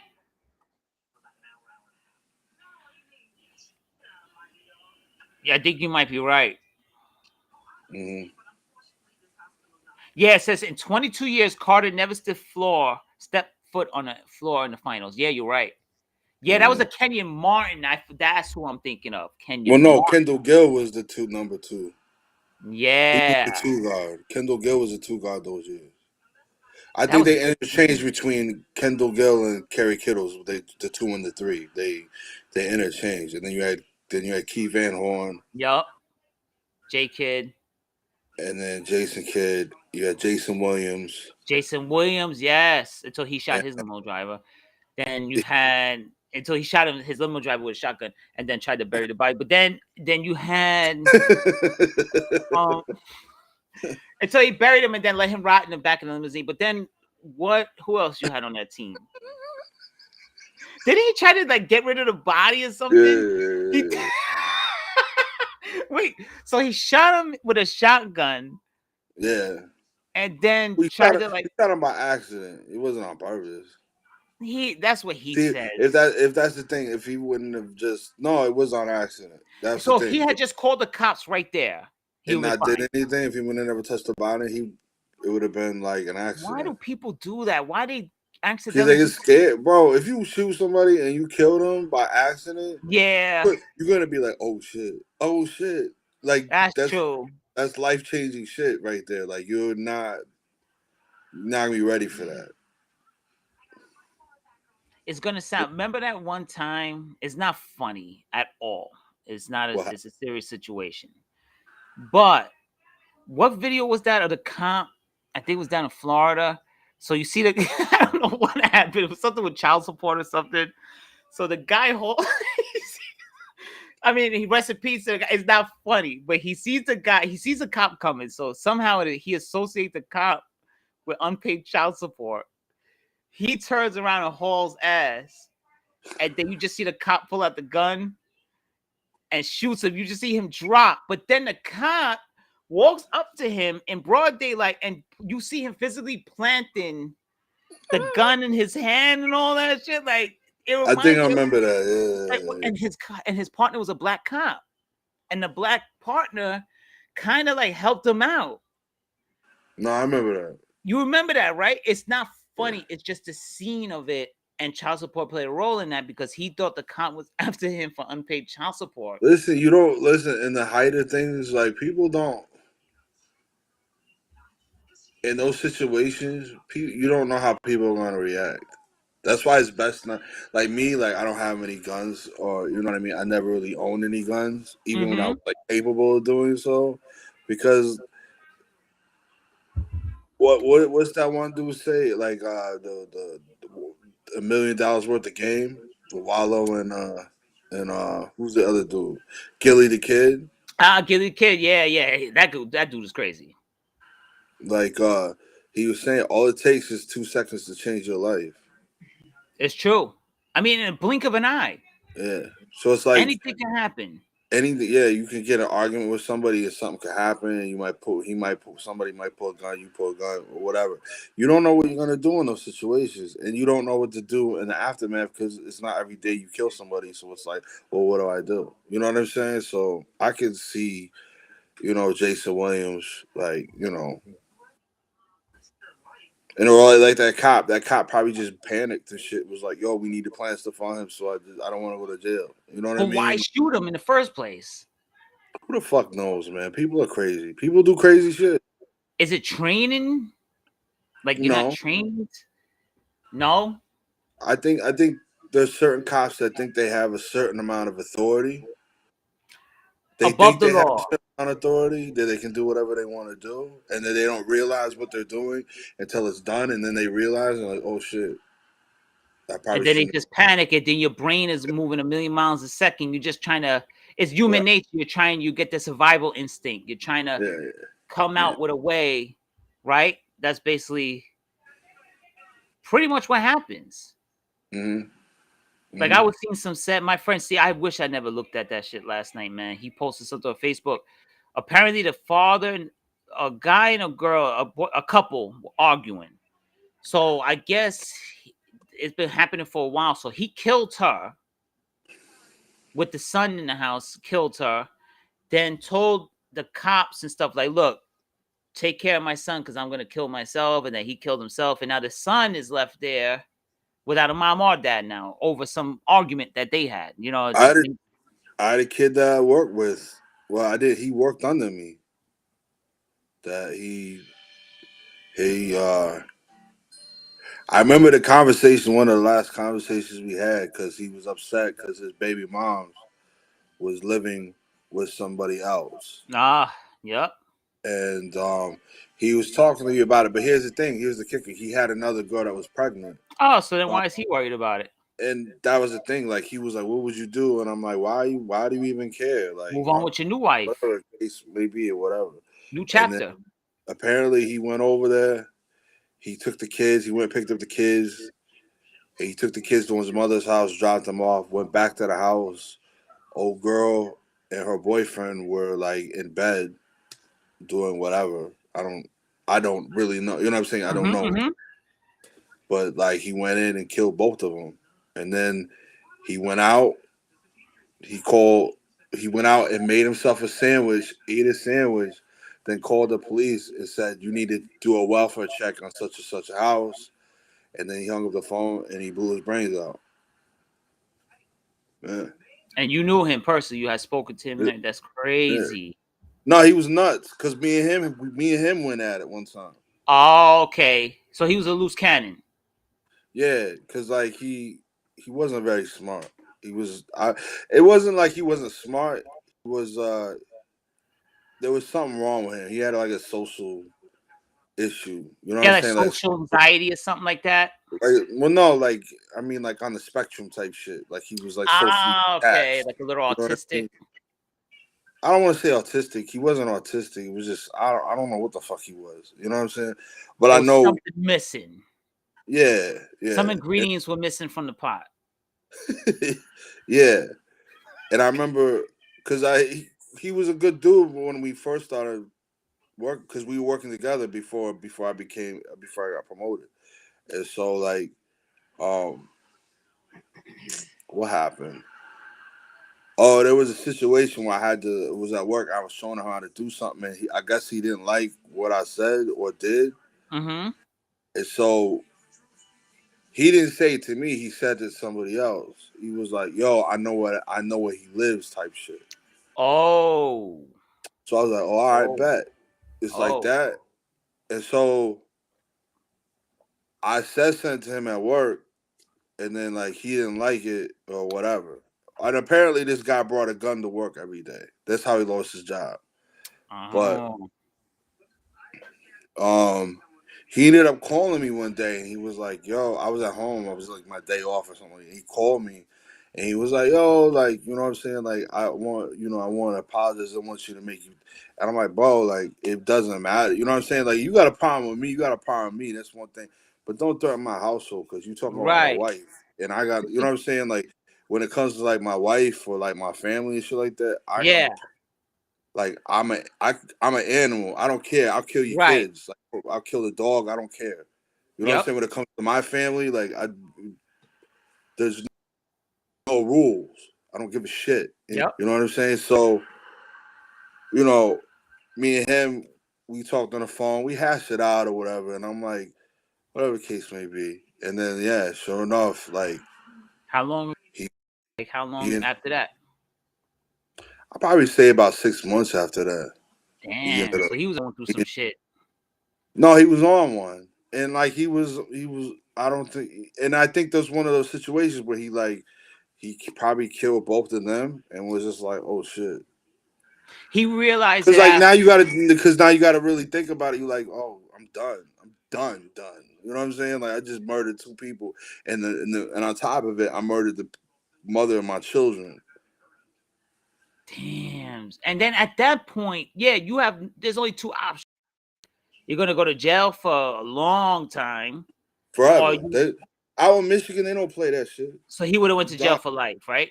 You're gone. 2 counts, he's done. You're done. You're not coming home. So it's either you just in jail the rest of your life or you kill yourself. Yeah. And so that's what happens. Like you have two options left. Ah, man. And then if you kill yourself, you don't know what's waiting for you on the other side. So it's like, if you don't kill yourself, you can repent. Yeah. I don't know. Man. It's all about your faith, man. Like if you have faith in God or whatever, I don't know, man. That's a particular man. I know I understand, never say never. But me personally, man, I understand like mental health and like mental health issues, but I've never agreed with committing suicide. Because life changes in a flash. But I'm saying like on a faith-based level, like I've never. You know what I'm saying? I've always been like, I've always been like that's a no-no. You know what I'm saying? Like, you know what I mean? I mean, yeah, I don't know what it is, but I mean, like, you know what I'm saying? Like, it's not good. You know what I mean? No. Like, but I understand that people go through certain things, and I understand that there's some people, their mind has deteriorated so much that their decision making skills aren't very cognitive. So it's like they could make a knee jerk impulsive reaction to something, and they might not even be thinking about it, But which then if isn't. you have kids now, you're involving them too. You're messing them up. No. Like look at that situation. Those kids, Yeah. they have nothing now. They have their grandparents. That's about it. Or with No, that's some all that, they got is the grandparents. The but grandparents then, and some. but then also the unborn baby now too. The unborn Yeah, child. That's the and, see what he did was and idiotic. that was that was Magic Johnson's niece. Oh shit. Not the chick that died, the chick that was pregnant by him later. Was Magic Johnson's niece. Yeah. So Damn. that kid's got no father. Over some, but my thing with that is like, if Diana went and had kids with somebody else or whatever, or someone else is living there, that's on them. Like I'm doing it. But if I have someone else pregnant and I have a whole new life, don't you want to start a new chapter and move on from that shit? Like, You would think, but some people don't know how to do it. They don't know how to do it. They're so. I think what the problem is, people don't know how to like they become so reliant on others and like their trust and like their faith in others than and the trust in themselves and their faith that's in my themselves. problem. Yeah, I'm guilty of that. I trust others more than I trust myself. And I'm that's not guilty of good. that. That's not a It's good not. quality. And Nope. I'll be honest with you. I'll tell you right now because you're my brother. I'll just tell you. Yep. You know what I'm saying? Like it's not a good trait to have. Hold on to. You know what I'm saying? You have to be able to know. Like you know what I'm saying. If anything, you know what I'm saying. Like Lee. I mean, she's not going to, but I mean, like tomorrow she could wake up and be like, "Yo, I don't want to do this anymore," and be out. And I My have, dad you know always what I'm says that saying? too. And so with that being said, you know what I'm saying? Like, you know what I mean? Like I know I'm fully capable of like sustaining and being able to do it myself. I don't Right. want to, but I mean like I can't force her. You know what I'm saying? Like, you know what I mean? If she really wanted to be out, she'd be out. Yeah. I can't My force dad her to always just says that stay. about my mom. My dad always says, "Look, one day mom gets up and she wants to bounce." He said, "I just have to learn how to move on without her. I would just have That's to all it is. survive." Yeah. He was like, And that's what it is about trusting yourself and having faith in yourself. You really gotta, you know, say what when people are like, you have to love yourself, then like you have to love yourself and make sure you're in a good space. Because if anything were to happen, you know what I'm saying, you alone. So it's like, you know what I mean, like lease is very tangible to my everyday living and everyday "Yup, breathing. But God forbid something happens to her. You know what I'm saying? Like I'm capable of sustaining. Do I really want to do that? No. But I no, mean, like I could be like, all right, you know what I mean. I have to take care of this because she's not here anymore. You know, knock on wood. So it's like, you know what I mean. So it's like, and learning how to be alone. that's a tough one too. Being But it's alone, learning how to be alone." I mean, like I know me personally, I can do it. You know what I'm saying? Do I want to do it? No, I'm fine where I'm at, in my life. But I mean, like, if I had to be alone, I'd be fine. I'd be content with it now. You know My what I'm dad saying? always As says far as- he could be on an island by himself and he'd be chilling. yeah, yeah. Because I mean, like, even you know what I'm saying. Like I said, God forbid anything were to happen, to Lisa or anything like that. But like, if something was to happen, I'd be fine. You know what I mean? Like, Right. I don't think I I'd ever believe do. that. You know what I'm saying? I don't think I would ever do the marriage thing again. You know what I mean? Like, No. It's all about your mindset, and like you said, loving yourself is a big part of mental health. no, That's yeah, it is. that's a huge part. That's probably the And biggest part, it's a right? Is very mental hard thing. health. Like, I love myself, but at the same time, there's still a lot of things that hold me back because, like, I'm still uncertain about. I'm still not very confident, and I don't, have very high self esteem in. Yeah, But me too. Me too. I could function. You know what I'm saying? I could be out here and function. You know what I mean? And like, Right. I always have faith in you.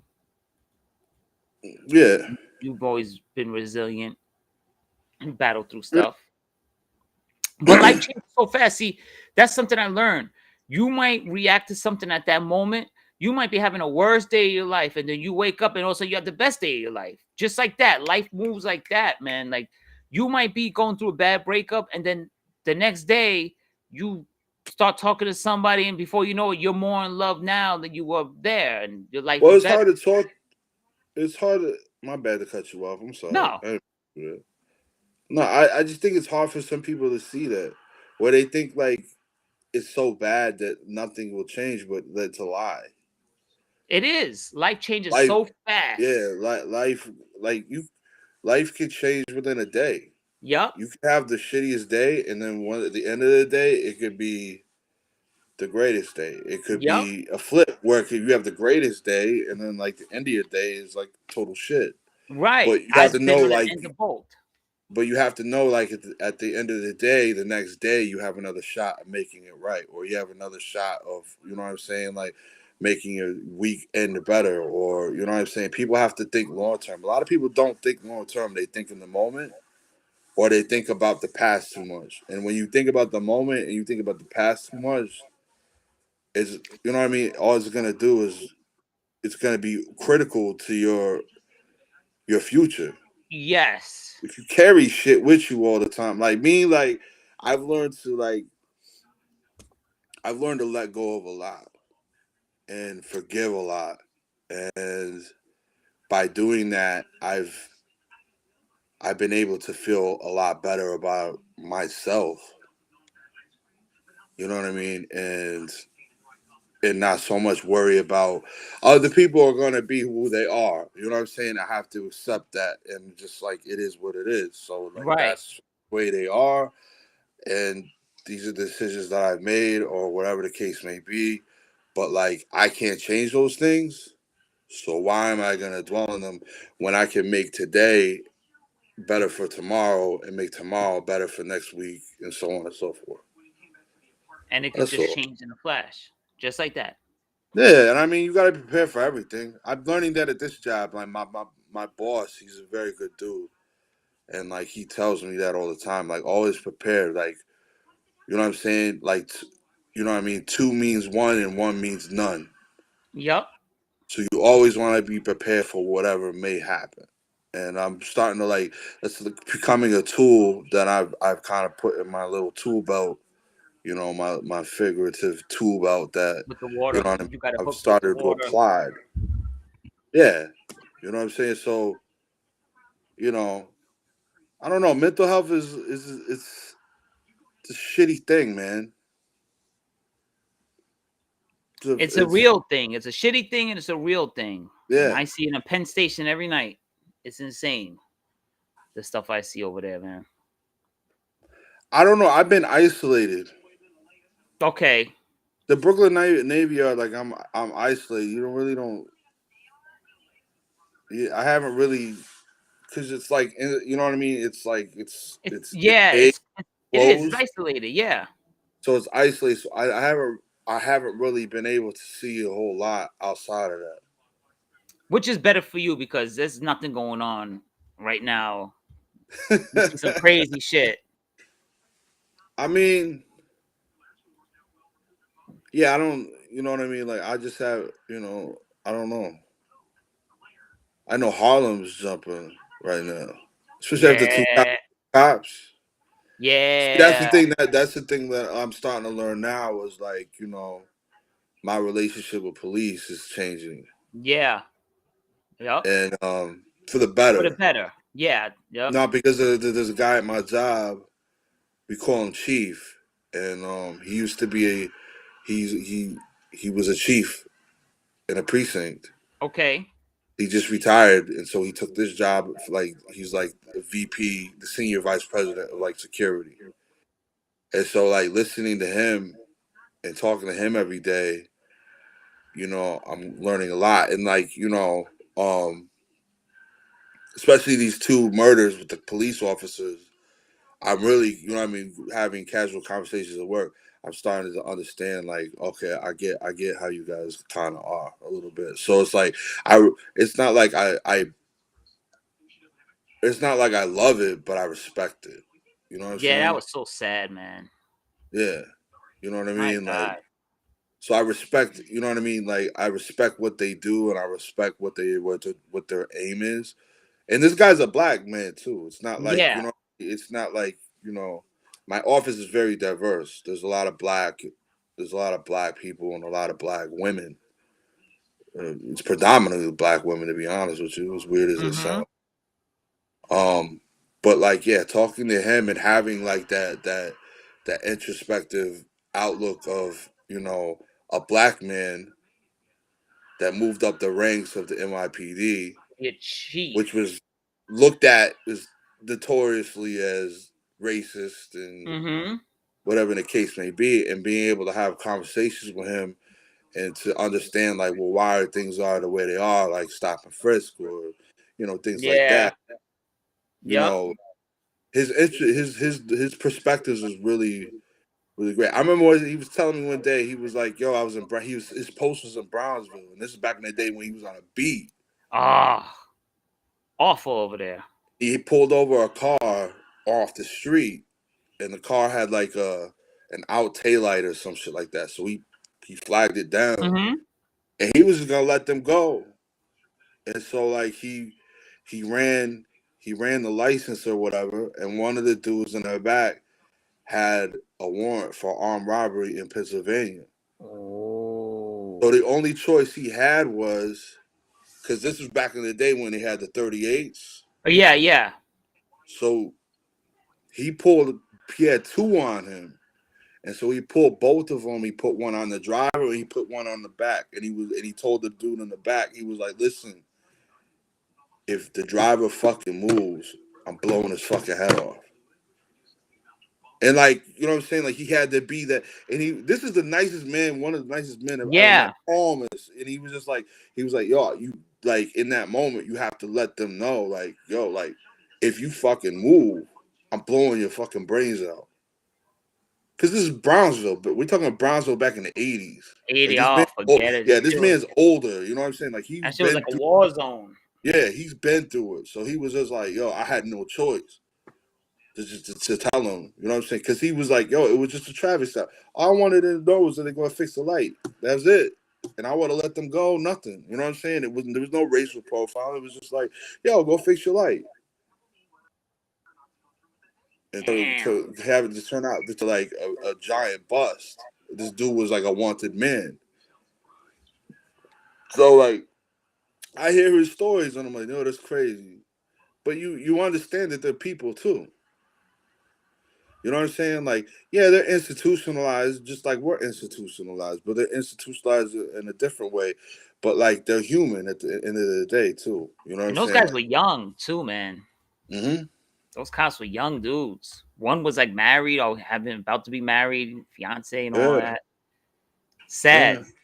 Just sad. No, well, they're both Dominican, right? Yeah. Yep. Yeah. It's sad. Mhm. Man, it's really like, you know what I mean? It's like those cops that got killed out here in Brooklyn. Remember when the dude ran up on Oh him? yeah. Yep.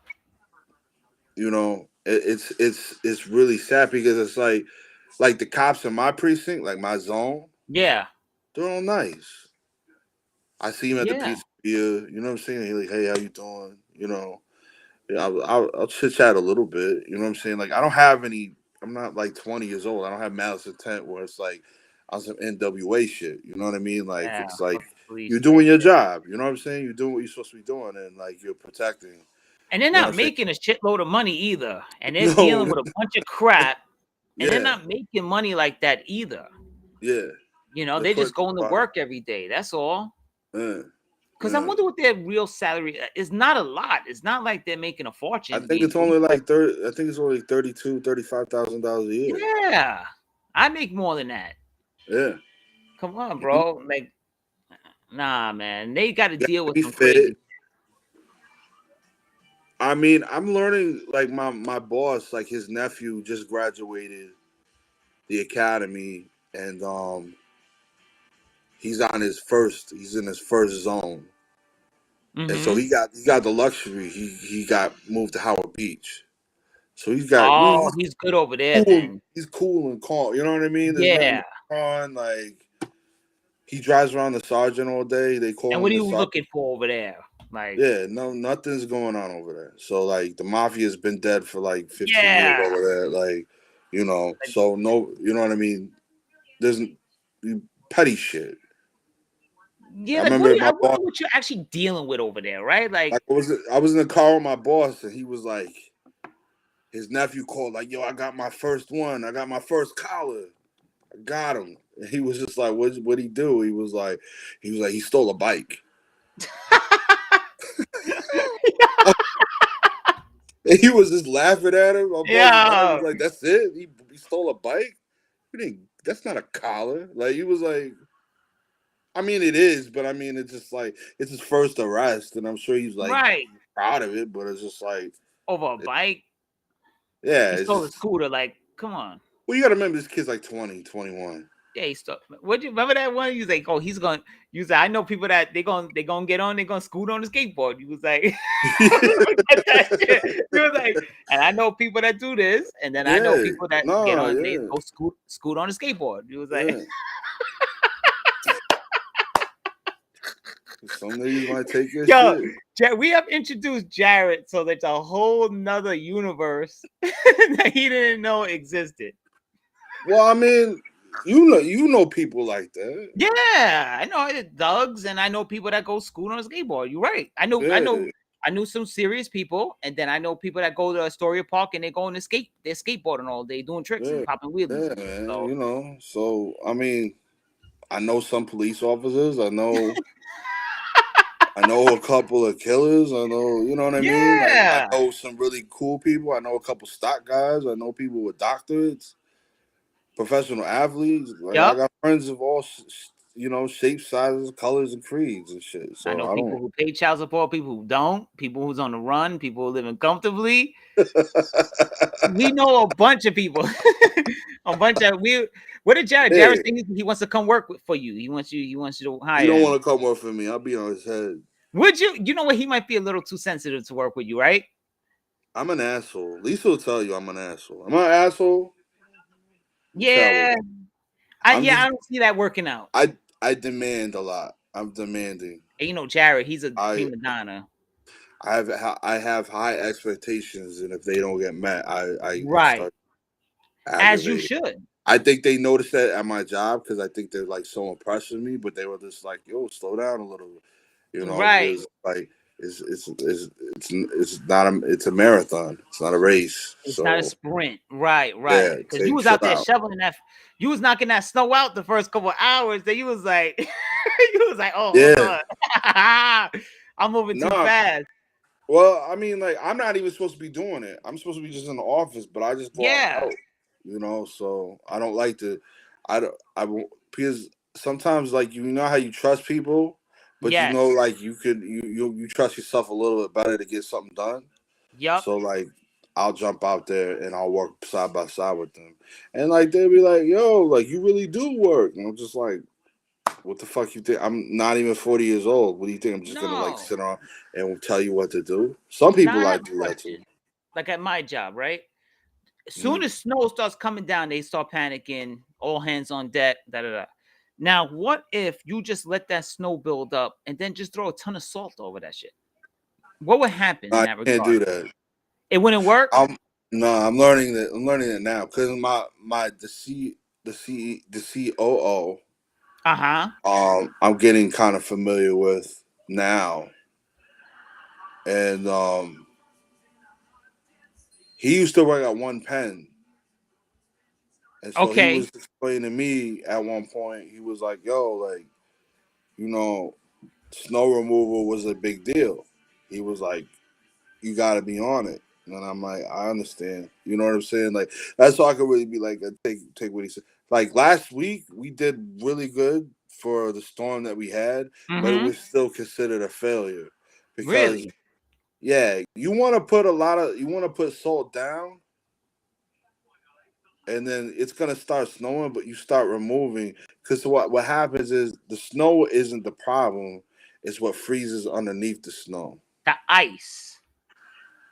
So if you let the snow like just if you put the salt down first, and then you have snow, it's the snow is easy to remove, and then there's gonna be no ice underneath the snow piece because you got the salt Ah, down. okay. See, if you just let it snow and then you decide to go out and move shit, you got like this thick of ice like on the sidewalk or whatever you're cleaning up and shit, and it's gonna be a pain in the ass for you.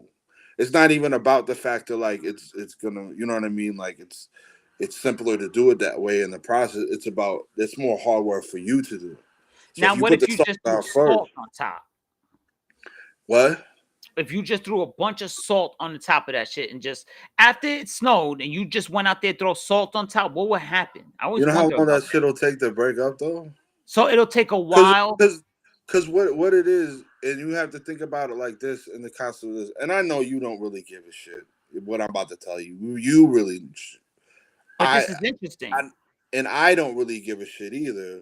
Mm-hmm. But like at the same time, in a humanitarian way, you're gonna give a shit because yeah, you could throw a bunch of salt on top of it, but it's gonna take its time. And with that time, the meaning of snow removal isn't about removing the snow. The Slipperings, meaning of snow injuries. removal is for liability because somebody breaks their neck on the sidewalk in front of the Empire State Building, Oh, they're forget it. gonna pay out $100 million easily, So the salt easily. will take a long time to break down the ice. Yeah. Because So if you that's something I've always been fascinated with is the salt and ice relationship. Like what? what is like just I always say why panic? Just go out there, just dump a bunch of salt on that shit. But I guess it's easier said than done. There's more to it. The time frame. Well, it's the panic is liability to sit out there for as long. If you want to remove it as fast as possible, so the liability doesn't exist anymore. So it's better Just first like put the layer of salt and let the bottom, it melts the bottom as the snow's yeah, accumulating. Okay, yeah. that yeah, all right. That makes Because if sense. you push the snow out the way, you put it in this pile or whatever, and the salt did everything with as far as the salt, as far as the ice is concerned. So all that shit Hmm. is broken up, and all you got to do is just push that shit out the way. That makes a lot of sense. That Like we makes had a complete guy at my job in right in front of my building. He slipped and fell, and he tried to say those things are serious, they're real things, and he slipped and fell. But the thing is, there was no ice where he slipped and fell. He claimed there was ice, but there was nothing out there. there was nothing out there. But like he was looking for a lawsuit. There's people that do that. They legitimately They there'll be chase tenants in lawsuits, your right? building. Yeah, they'll it's like, oh, I'm gonna get a payday. Slip and fall, and it's a wrap. You have the companies gonna have to pay, like the trust, like the Empire State Trust. They gonna have to Yeah. pay out tens of millions of dollars. Damn. Just because we Yeah, didn't move that snow. yeah. Just because we was relying on the salt. They were like, that motherfucker Philip Aldridge with his salt. Motherfucker just relying on salt. Because we the other night we had to break up. They actually had me outside shoveling. Believe it or not, it was the craziest thing.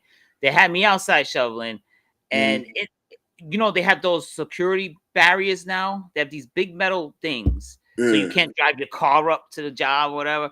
yeah. So in between those, it got snowed in. But when they did snow removal that night, they didn't take care of the snow in between the pillars. So that shit froze like an Yeah, they iceberg. move all that. Yeah, So they yeah, had me out there with the ice pick. I felt like I was on a chain gang. I was like working on the chain. I was out there like, chain. I was singing and everything. I was like, oh, country road. I was out. Yeah, I felt like I was part of a chain gang. No lies. I was out there like, yeah. and I said, I remember I looked up. I said, can't we just throw a bunch of salt on this shit and just let it melt? Why do we got out here? And they were like, oh, you crazy. It's gonna take forever. Blah blah blah. I was like, I don't think so. You just throw some salt on that shit and walk away. That shit will melt organically and Well, no one's gonna slip on a pillar. I was like, they just out here, they just want to shoveling. I was like, you it know what I mean? depends what you have. Like for instance, we have the regular pellet, the pellets of salt, and then we have this thing called Green Echo, Okay. and the Green Echo, that's just fantastic because we have the ferry landing for the taxi, Yeah, the yeah, yeah. water taxis. Uh-huh. So like we gotta go out there and make sure that's just done first. So we use the green shit on that. The difference is you can't use the green shit on concrete because it'll eat the concrete up.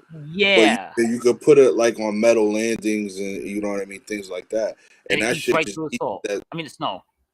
eats right through salt, through the ice and snow, and it'll stay there. And then whenever it snows, Damn.